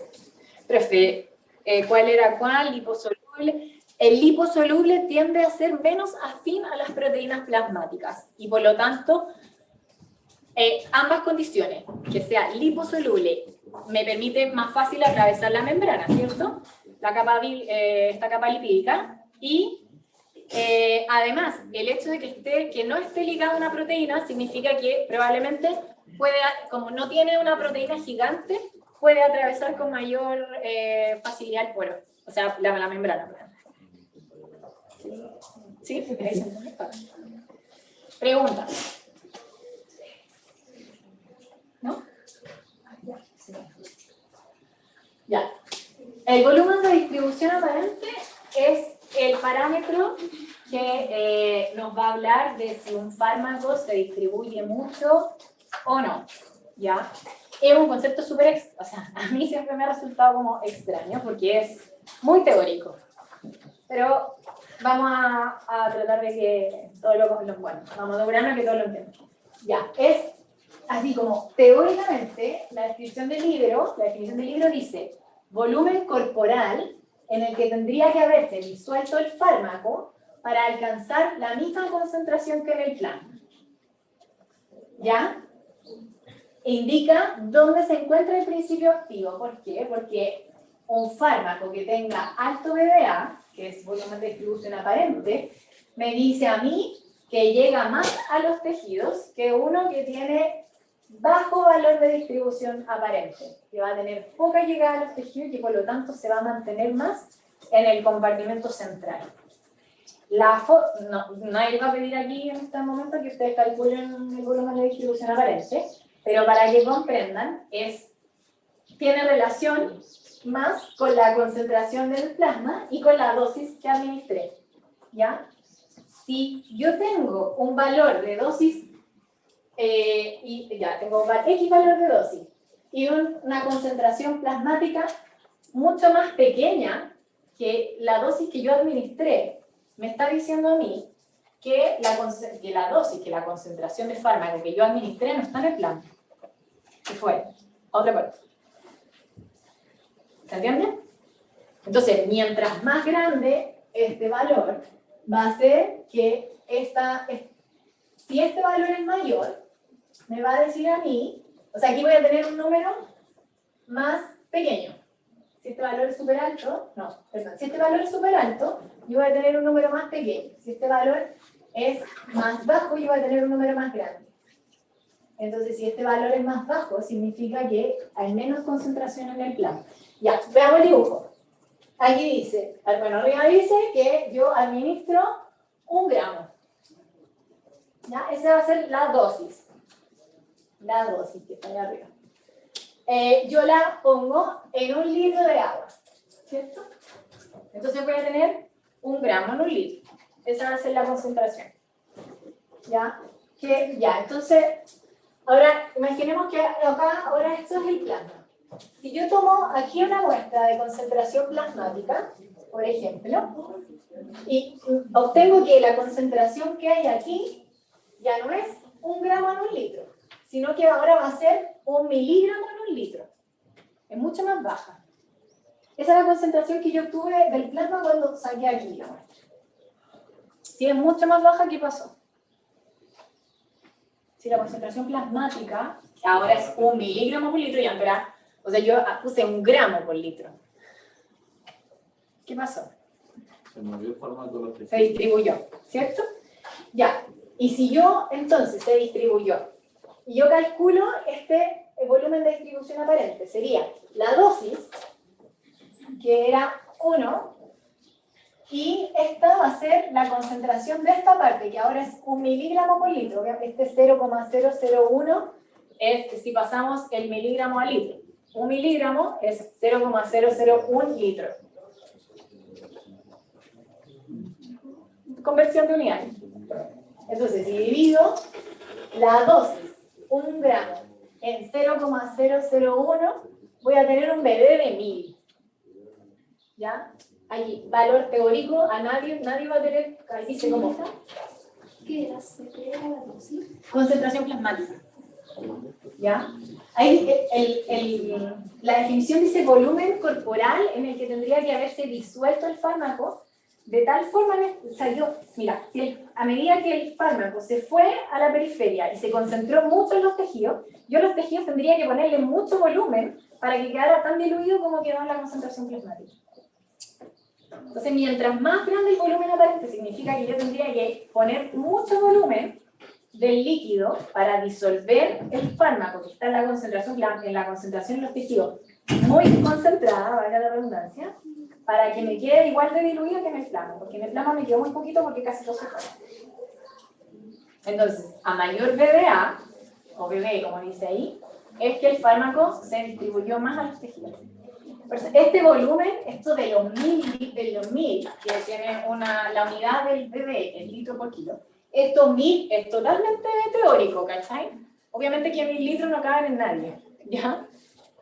Por el contrario, si esta concentración de 1 gramo en 1 litro, ¿ya? Eso fue lo que yo administré en este volumen. yo, esto de nuevo, ahora este fuera el plasma, y yo salgo de aquí una muestra, voy a tener, y me encuentro con una concentración de 100 miligramos por litro. Ahí había encontrado una concentración de 1 miligramo por litro. Acá la concentración va a ser de 100. Por lo tanto, en conversión a gramos va a ser 0,1. 1 dividido en 0,1 me va a dar un volumen de distribución de 10. ¿Ya? Eso me dice, como es un BB más bajo, porque aquí era 1000, acá es 10, yo entiendo que tengo más en el plasma, ¿cierto? Mientras más bajo, tiene poca llegada a los tejidos. ¿Por qué? Porque yo no lo tengo tan concentrado en los tejidos ahora, entonces no tengo que meterle tanto volumen para que se me diluya a nivel del plasma. Yo sé que es súper, a mí siempre me ha costado mucho, pero saquémosla. Pregúnteme, ¿qué nos dispara? Entonces, en la práctica, si el BDA es bajo, necesariamente la concentración plasmática es alta. Es más alto, o sea, perdón, me dijiste el BD. Es bajo. Lo que me dice eso es que está más distribuido en sangre que en el tejido. Eso es lo importante, que ustedes se van a encontrar con valores de BD. Eso es lo que usted cuando lean un paper o cualquier cosa, ustedes van a tener el valor. Y vamos a ver, se supone que valores sobre 0,7 se consideran altos. De ahí hacia adelante, hacia un valor mayor, nosotros ya estamos pensando que es un BDE alto y que se distribuye alto. Un valor más bajo, por ejemplo un 0,4, me dice a mí que se distribuye menos y que se queda más en sangre. Y por lo tanto es un fármaco que yo tendría que usar principalmente, o sea, que yo debería usar para tratar cosas que están en el compartimento central. Los órganos, hablemos los pulmones, corazón, qué sé yo, no lo que se distribuye tanto. Eso es lo más importante, que entiendan la interpretación que tiene este parámetro, volumen de distimento. A mayor concentración plasmática era menor concentración. Yo administro una concentración de fármaco. Ese fármaco se va a distribuir entre los dos compartimentos, o sea, entre lo periférico y lo central. Si yo tengo ¿me dijiste mayor concentración plasmática. Si yo tengo un BBA más bajo, es que hay más en plasma. ¿Tenéis plumón? ¿Alguien tiene un plumón? No, es posible. Ya, usemos, no sé, es que quiero ponerle número a esto. Pero, en el fondo, yo tengo una dosis, y mientras más alto este valor, significa que mayor porcentaje de la dosis se quedó acá. ¿Ya? Y por lo tanto, yo de esta división voy a tener un número más chiquito. Si este valor, mientras más chiquitito el valor de la concentración plasmática, significa que el resto de este valor, del resto de la dosis, se me fue. Y por eso voy a tener un menor volumen de distribución. Eso de alto van a llegar, y bajo van a llegar, es como un margen para poder saber cuándo es alto y cuándo es 0,7, más o menos. El valor de 0,7 se considera como límite. Nosotros damos 0,7, 1. Cuando los valores son más grandes que eso, nos imaginamos al tiro un fármaco liposoluble que se distribuye alto. Un fármaco oleoso. ¿Sabes? Cuando es más bajo, nosotros nos imaginamos más hidrosoluble, más ligado a proteínas, ¿cierto? Un fármaco que no se va a distribuir tanto, que se va a quedar en la sangre. Ese es como el valor de referencia. ¿En qué valores se van moviendo los valores de la BD? Voy a encontrar valores, por eso es que hay valores muy ridículos, porque es todo muy teórico. Mira, vamos a ver un ejemplo al tiro para que sigan entendiendo esto y vamos a ver algunos valores, pero, o sea, por eso te digo, es absolutamente teórico porque ningún paciente va a encontrar 300 litros, ¿sabes? Como que son una matemática, ¿ya? Ya, aquí imaginemos que de estos como rollos de Ryan Nova, no sé, este compartimento es el plasma y el resto son los tejidos, a donde se distribuye el fármaco. Ya, entonces, aquí tenemos de nuevo la fórmula, ¿cierto? Concentración total, es decir, la dosis que nosotros administramos, la concentración plasmática, está como denominador, y entonces, por ejemplo, en este caso, yo tengo aquí, yo administré el medicamento. concentración plasmática, la distribución, el tejido más periférico. Yo veo que este fármaco, que probablemente es más hidrosoluble y tiene mayor afinidad con las proteínas plasmáticas, se va a quedar acá, en el plasma. Y menor concentración se va a distribuir al resto del organismo. ¿Ya? Entonces, si yo administré 20 miligramos y la concentración plasmática tengo 18 miligramos, quiere decir que muy poquita parte se me fue. ¿Ya? O sea, y me daría este valor 1,1. Ya, que claro, yo les dije que de 1,1 uno empezaba a pensar que tenía alto volumen de distribución. Pero cuando vamos a comparar con estos otros números, estos números son 10 y 100, yo voy entendiendo que a mayor BDA, más concentración voy a encontrar en el tejido periférico. Bien. Entonces, ¿en qué situación se puede dar un valor de 0,7? Porque por la lógica que le estaba mostrando, la dosis total siempre va a ser... Sí, te mayor, entiendo. Mira, lo que pasa es que como te digo, te entiendo tengo la misma duda, pero como te digo, este es un valor teórico, entonces yo sé que es como imposible que digamos, en la concentración plasmática haya una mayor dosis de lo que se administró. Es lógico que uno dice, ese valor no podría ser menor a 1, ¿cierto? Porque a lo más yo esperaría que si yo administro 1 miligramo, y supongamos que todo se queda en el plasma, también debería tener 1 miligramo, no un denominador más grande, si yo te entiendo perfecto. Pero esta cuestión, en ese sentido, es como dependiendo de cómo lo miden, un montón de cosas, pero como que olvídate de que ese número sea como lógico, ¿ya? En el paper es donde te vas a encontrar con BDA de 0,4, ¿cachai? Entonces, como que eso no tiene mucho sentido, depende del método, de la forma en que lo estudian. Todas esas cuestiones se hacen con un software y como que matemáticamente, ¿cachai? Obviamente que hay siempre márgenes de error que están dentro de lo que es confiable, pero no te compliques con eso. Puede pasar, lo importante es que un BDA bajo significa que está en el compartimento central, más que en los tejidos. En este caso, ya, vamos a tener Perdón, que dice la concentración plasmática entonces es variable por órgano. Es que la concentración plasmática es lo que tenemos en el plasma. Lo que variaría es la concentración en cada órgano. Pero la concentración la concentración plasmática no está en la sangre nomás. Así sí se entiende. Aquí yo administré los mismos 20. Pero ahora lo que yo tengo en sangre ya no son 18, son 2. No sé por qué hay 18, no sé qué número es. Ah, sí, 18. Aquí son 2. Los 20 tengo 2 en concentración plasmática. Eso quiere decir que yo ya, en el fondo, los otros 18 ya se me fueron más hacia los tejidos. ¿Ya?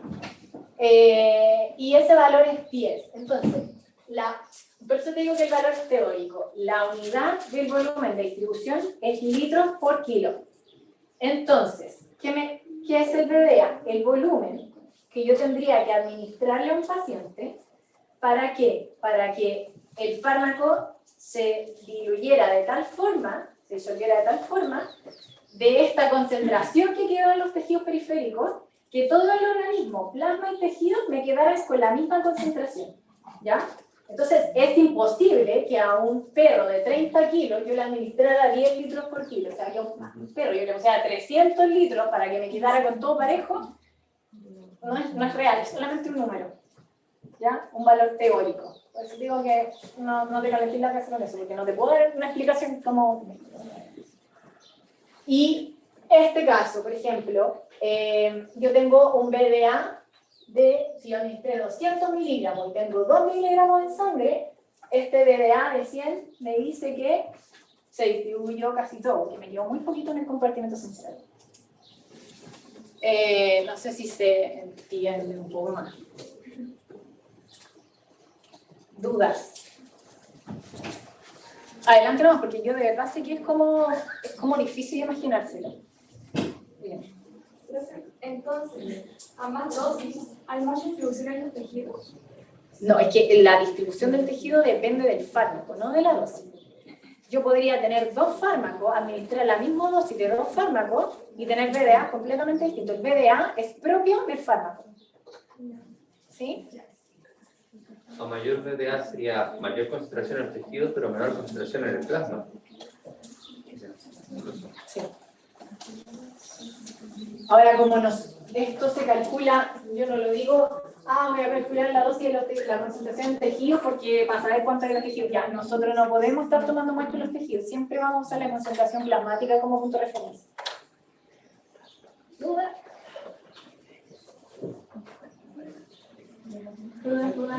¿Cómo se interpreta el porcentaje? Litros por kilo. Porque asumimos que es el volumen que yo tendría que administrarle a esta caja del paciente para que me quedara en todo el cuerpo en concentración plasmática y en los tejidos periféricos en la misma concentración. ¿Sí? Entonces por eso es litros por kilo. ¿Litros por kilo o sobre kilo? Litros por kilo. El BDA es litros por kilo. ¿Dudas? ¿No? Bueno, seguimos. Ya, estos modelos compartimentales básicamente para que ustedes entiendan, porque uno como que tiende a pensar que yo le administro el fármaco al paciente y ya se queda en la sangre y todo se comporta igual y como que se va a absorber y va a tener una curva pareja de eliminación, pero en la generalidad los fármacos no se comportan así, sino que se dan este tipo de curva, por ejemplo. Ahora, esto del modelo monocompartimental o modelo bicompartimental, uno lo usa cuando estudia como la cinética de un fármaco, ustedes no lo van a usar. ¿Ya? Ahí uno, por ejemplo, en el software pone cómo se comporta ese fármaco y en base a eso se calcula los parámetros. Pero lo que quiero decir es que la mayoría de los fármacos se va, por ejemplo, a comportar de esta forma, cuando son estos fármacos que se distribuyen, que en el fondo yo voy a tener la curva de absorción y aquí, aquí se va a empezar a distribuir y a eliminar, pero después voy a tener esta otra pendiente. ¿Por qué? Porque hay fármaco que se distribuyó que va a volver a la sangre. No se fue eliminando toda de una, sino que hay fármaco que no estaba presente en la sangre, que estaba en los tejidos periféricos, y aquí se empezó a eliminar el fármaco, en la fase de eliminación, pero después esto se prolongó, pero con unas concentraciones menores, porque ¿se acuerdan de este cuadrado de compartimento donde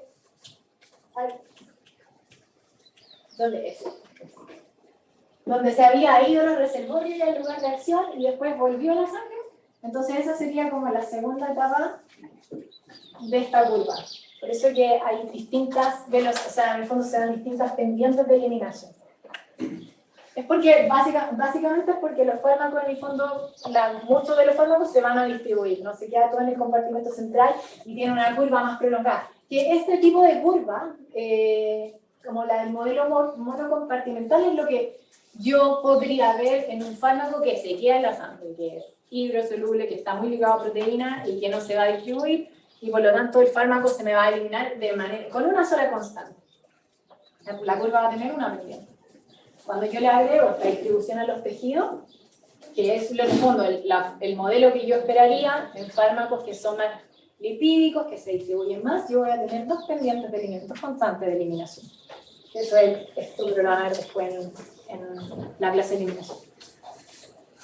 ¿Se entiende esto? Es como una pasada nomás, pero que los fármacos se comportan de dos maneras, dependiendo de estas características que hemos estado hablando. ¿Ya? Se pueden como ajustar a este modelo compartimental donde el fármaco no se distribuye mucho a los tejidos y se va a eliminar en una constante, o bien bicompartimental, que cuando se distribuye más, que está en la sangre o en los tejidos periféricos del fármaco, y por lo tanto se va a eliminar con dos constantes diferentes, no todo al mismo tiempo. ¿Sí? Como bien teórico eso, no tiene mucha aplicabilidad para el curso. Modelos compartimentales, tenemos más los que son, el compartimento central y el periférico, ¿cierto? Hay tejidos que en el fondo están menos irrigados y estos fármacos que se distribuyen más son los que van a llegar acá. Acá, para estos ocuparíamos fármacos que son más hidrosolubles y que tienen más unión a proteínas plasmáticas y nosotros queremos tratar enfermedades que están en esos tejidos. Entonces, por ejemplo, no sé, un fármaco que precisamente que yo quiero que llegue a los pulmones, entonces yo tengo que mantenerlo ahí, no hacer que se distribuya al tejido adiposo, sino que se quede en la sangre, en la circulación central, sistémica. En los tejidos que son más irrigados y que tienen más contacto con la sangre. Que se distribuye poquito. ¿Ya? Eso es para que tengan en cuenta que en el fondo yo sé que un fármaco que tiene, digamos, alta hidrosolubilidad, que tiene baja unión a proteínas plasmáticas, o sea, alta unión a proteínas plasmáticas, baja solubilidad, más hidrosolubilidad, que tiene alta unión a proteínas plasmáticas, se va a quedar en el compartimento central y por lo tanto va a estar en mayor contacto con este tipo de órgano y por lo tanto yo tendría que usarlo para tratar patología en este tipo de órgano. ¿Qué características tendría un fármaco que llega a este tipo de tejido? ¿A estos órganos? Liposoluble. Liposoluble. ¿Y qué más? Bebé alto. Sí. B alto. ¿Y qué más? Falta uno. ¿Cómo es la unión a las proteínas plasmáticas? Baja. ¿Cierto? Ya, factores que afectan en la distribución, la concentración de las proteínas plasmáticas. Obviamente en un paciente que tiene una función hepática deteriorada y que me está produciendo menos proteínas, o por ejemplo un paciente renal donde está filtrando más proteínas, yo voy a tener menos concentración de proteínas plasmáticas, voy a tener más droga libre. Y me va a aumentar, o sea, más droga libre, me voy a tener mayor distribución.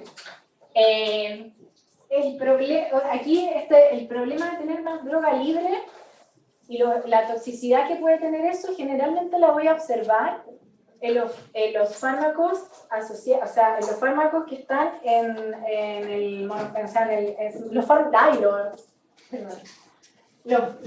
compartimento central. Esos son los que tengan generalmente un margen estrecho de seguridad, es donde a mí me afecta, obviamente, que yo tenga más droga libre y que se absorba, ¿ya? Porque puedo alcanzar concentraciones mínimas tóxicas más rápido en esos tejidos, ¿ya? Sé que fue muy enredado eso, pero ojalá me lo digan como me hagan las preguntas, a ver si lo entiendo. Pero en el fondo, si yo tengo alterada la concentración de las... Ay, no sé qué dijeron ahí, poca unión a proteínas plasmáticas. No sé qué era eso. Jennifer, no sé si quedó claro eso. Eso estábamos hablando de cuando se quedaba en el compartimento central. No sé si está ahí Jennifer. Ya, gracias. Ya, entonces, un factor que afecta a la distribución es la concentración de proteínas plasmáticas. Porque dijimos que una droga ligada a proteínas plasmáticas no se va a distribuir tanto como la droga libre.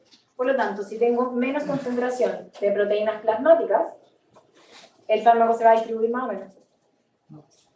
Más, ¿cierto? Y cuando tengo un fármaco con estrecho margen de seguridad, es un problema que yo alcance concentraciones más altas en los tejidos. ¿Sí? Cuando es muy amplio, por ejemplo en el caso de los antibióticos, si a mí me aumenta un poco más la concentración, da lo mismo, el fármaco libre. Pensamos que el fármaco libre es el que va a hacer el efecto, porque es el que puede atravesar la membrana. Bueno, los fármacos ácidos y neutros se unen más a una proteína, los fármacos básicos se unen más a otra. Y bueno, la unión a proteínas plasmáticas es inespecífica, es reversible porque vimos que va a ir cambiando la fracción de fármaco libre en relación a la que está unida, y también es un proceso saturable porque en algún momento todas las proteínas van a estar unidas y va a quedar fármaco libre, ¿cierto? Entonces por eso que si un paciente tiene menos proteínas plasmáticas, voy a tener mayor fracción de fármaco libre. ¿Se entiende eso?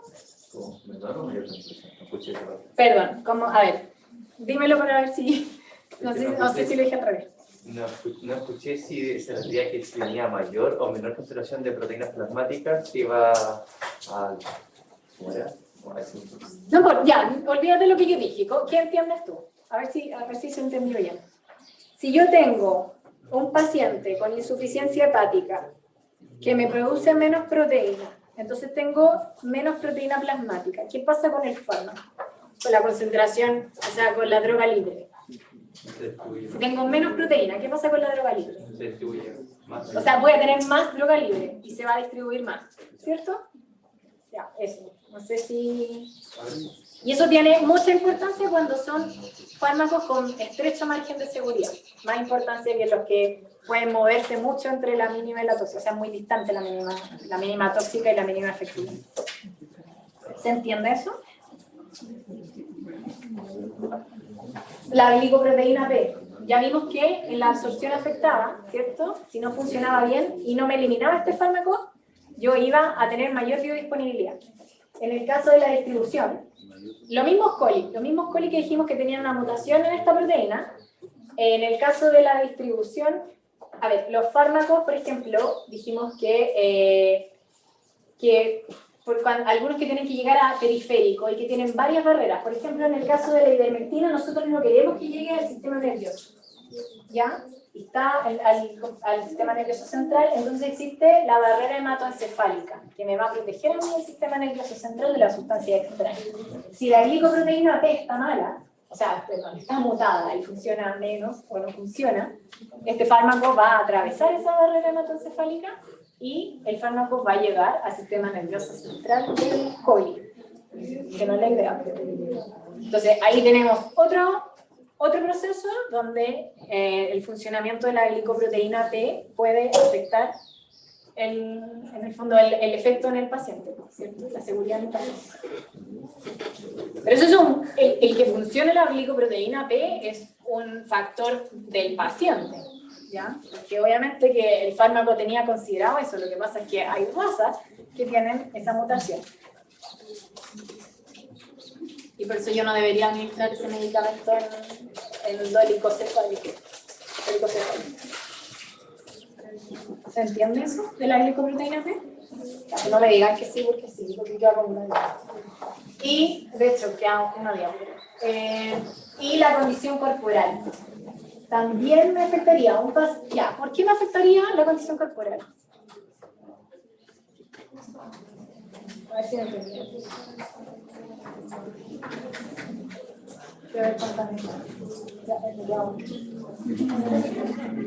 La dosis tiene que ser distinta. Es que, claro, la dosis va a estar determinada, ¿cierto? A mí al momento que yo tengo el fármaco, yo conozco la dosis, pero claro, o sea, no sé si yo voy a determinar, porque tengo un paciente con mayor concentración, condición corporal, yo voy a decidir cuánto tiene, pero en términos de efecto, ¿por qué tú crees que a un paciente con mayor condición corporal habría que darle más? ¿Por qué pensaste eso? Eso es lo que me importa. Porque se demora más. No precisamente, sino que porque, por ejemplo, el tiopental, que es un fármaco, pongámosle liposoluble, con bajo en la proteína, que tiene alta afinidad entonces por el tejido adiposo, nosotros cuando administramos un fármaco, por eso les digo, yo quiero que llegue al sistema nervioso.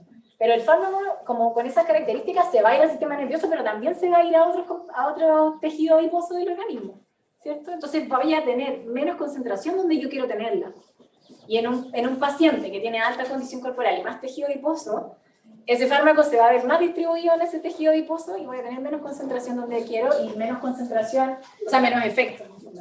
Con condición corporal se refiere a la cantidad de tejido adiposo. O sea, claro, un paciente más gordito, imagino. Ya ahí van a ver la condición corporal de un perro, por ejemplo, bueno, en la vaca me parece que también, pero de 1 a 5 y está como, tú ves la silueta desde arriba, te muestran así, yo lo voy a ver en semiología. Sebastián pregunta, ¿por eso es necesario hidratar antes de administrar fármacos? Por eso que, o sea, sí, el paciente tiene que estar administrado antes hidratado antes de administrar un fármaco, porque obviamente si no se podría distribuir, o sea, si no tengo, a ver, cuando el paciente está poco hidratado, lo que va a predominar, ¿cierto?, es mantener el volumen en el compartimento central. Entonces en un paciente poco hidratado se va a distribuir menos el fármaco. ¿Los fármacos hidrosolubles también se ven afectados por el tejido adiposo? En general, claro, se va a ver más afectado que el caso del tiopental, que un fármaco que es hidrosoluble. Ahí la cantidad que tenga de tejido graso no afecta tanto. ¿Y a qué se refiere con la condición corporal? Sí, a eso me refiero, como a la cantidad de tejido adiposo. Eso era, y no sé si les quedó alguna duda. Este es el momento. A mí no me quedó claro sobre la funcionalidad de la glicoproteína P. La funcionalidad es una bomba de flujo, ¿cierto? Que dijimos que como el fármaco era una sustancia extraña, el organismo va a evitar que este llegue a ciertas partes. Nosotros en la parte de absorción, ¿dónde nos afecta que esté dónde nos importa la glicoproteína P en el proceso de absorción? En el intestino, porque es la primera barrera que va a tener el fármaco para ser absorbido. En el caso de la distribución es que cuando queremos ya está en el compartimento, o sea, ya está en la sangre, y esto se le va a distribuir al tejido, va a tener que pasar más barreras hacia periferia. Y en el caso, por ejemplo, del sistema nervioso central, nos vamos a encontrar con esta barrera, después de la fase de distribución, que va a tratar de hacer lo mismo, de que este fármaco no ingrese al sistema nervioso central. Y si funciona mal, un fármaco que no queremos que llegue al sistema nervioso central del paciente puede llegar y lo va a afectar al paciente, y no lo para así. ¿Alguna otra duda? ¿No? La condición Corporal. Es que ese es el punto. Ojo, con la condición corporal no es como que yo diga, a ver, sí, por ejemplo, yo eso los anestesistas humanos, como que igual regulan la cantidad de anestésico dependiendo del paciente, ¿cierto? Pero tratemos de, claro, yo podría ajustarlo de acuerdo al paciente porque voy a calcular, por ejemplo, por kilo cuánto necesito, etcétera, ¿ya? Pero aquí lo que quiero que aprendan a este nivel es que la condición corporal afecta en la distribución porque va a haber más tejido que se va a quedar en estos reservorios, ¿ya? Pero sí, hay fármacos donde yo tendría que ajustarlo pero generalmente están pensados los kilos en el tamaño, y a veces se puede dar por el tejido adiposo también si es un perro muy gordito, pero en algunos casos yo podría jugar un poco con la dosis, pero como no me atrevo ahí a decir que como sí, no, si uno regula la dosis dependiendo si el paciente gordito, ¿ya? Eso. Profe, yo tengo una duda. Es que la distribución del tejido adiposo depende si el fármaco es hiposoluble o hidrosoluble. ¿Cuál cree? O sea, liposoluble tiene más afinidad con el tejido adiposo que uno hidrosoluble. Y uno liposoluble generalmente va a tener menor unión a proteínas plasmáticas que va a poder atravesar la membrana y se va a poder distribuir más que uno hidrosoluble con alta unión a proteínas plasmáticas. Ah, ya, muchas gracias. Eso. Bueno, creo que no hay más preguntas. Bueno, cualquier cosa me escriben. Algunos ya me han preguntado cosas por el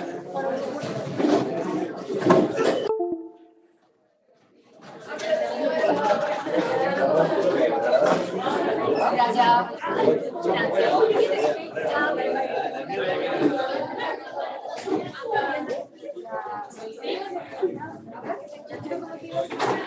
Sí, no te preocupes, lo que pasa es que esta chica fue una pregunta salarial.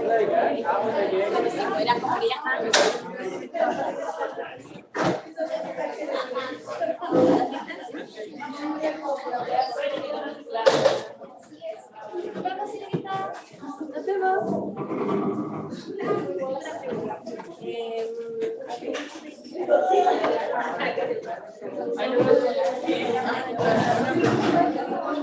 no, tendrían menos efectos. Pero yo no quiero que entiendan como que... Oye, una consulta. Ayer hicimos un tema de encuadre de economía. De cómo Stroke hizo una bachacama para ver cuáles de los online estaban realmente atentos. Entonces hizo una tercera asistencia porque hasta la presencial, la online, y una de las PGA. Esa era la asistencia de los online que estaban revisando. Que ya estaba, pero presencial tampoco nos puso. Además, estuvimos la clase aquí la matamos, pero sí, después nos en el recreo. Sí, en la lista que estuvimos salimos. Pero depende porque acuérdense que si aparece en cualquiera de las listas, innovación, sin información. Bueno, por eso no cuenta. Cuéntanos de la ya, bacán. Ya le enviamos como para ver. Menores el efecto. O sea, la que va a contar es eso, porque así le ocurre a porque hay menos concentración. Ah, ya, es como cosa de reglas. Sí. Porque se va a distribuir para todo. Porque también hay disposición. El sistema nervioso también lo estamos como que esa relación también es el sistema nervioso. O sea, lo que yo quiero que lleguen al sistema nervioso más que fisiología. Ay, ¿cómo se llama? La afinidad. Yo creo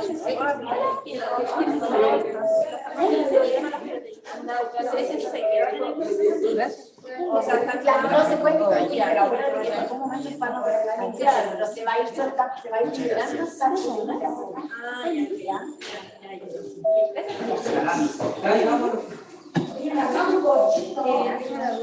el CP bajo y la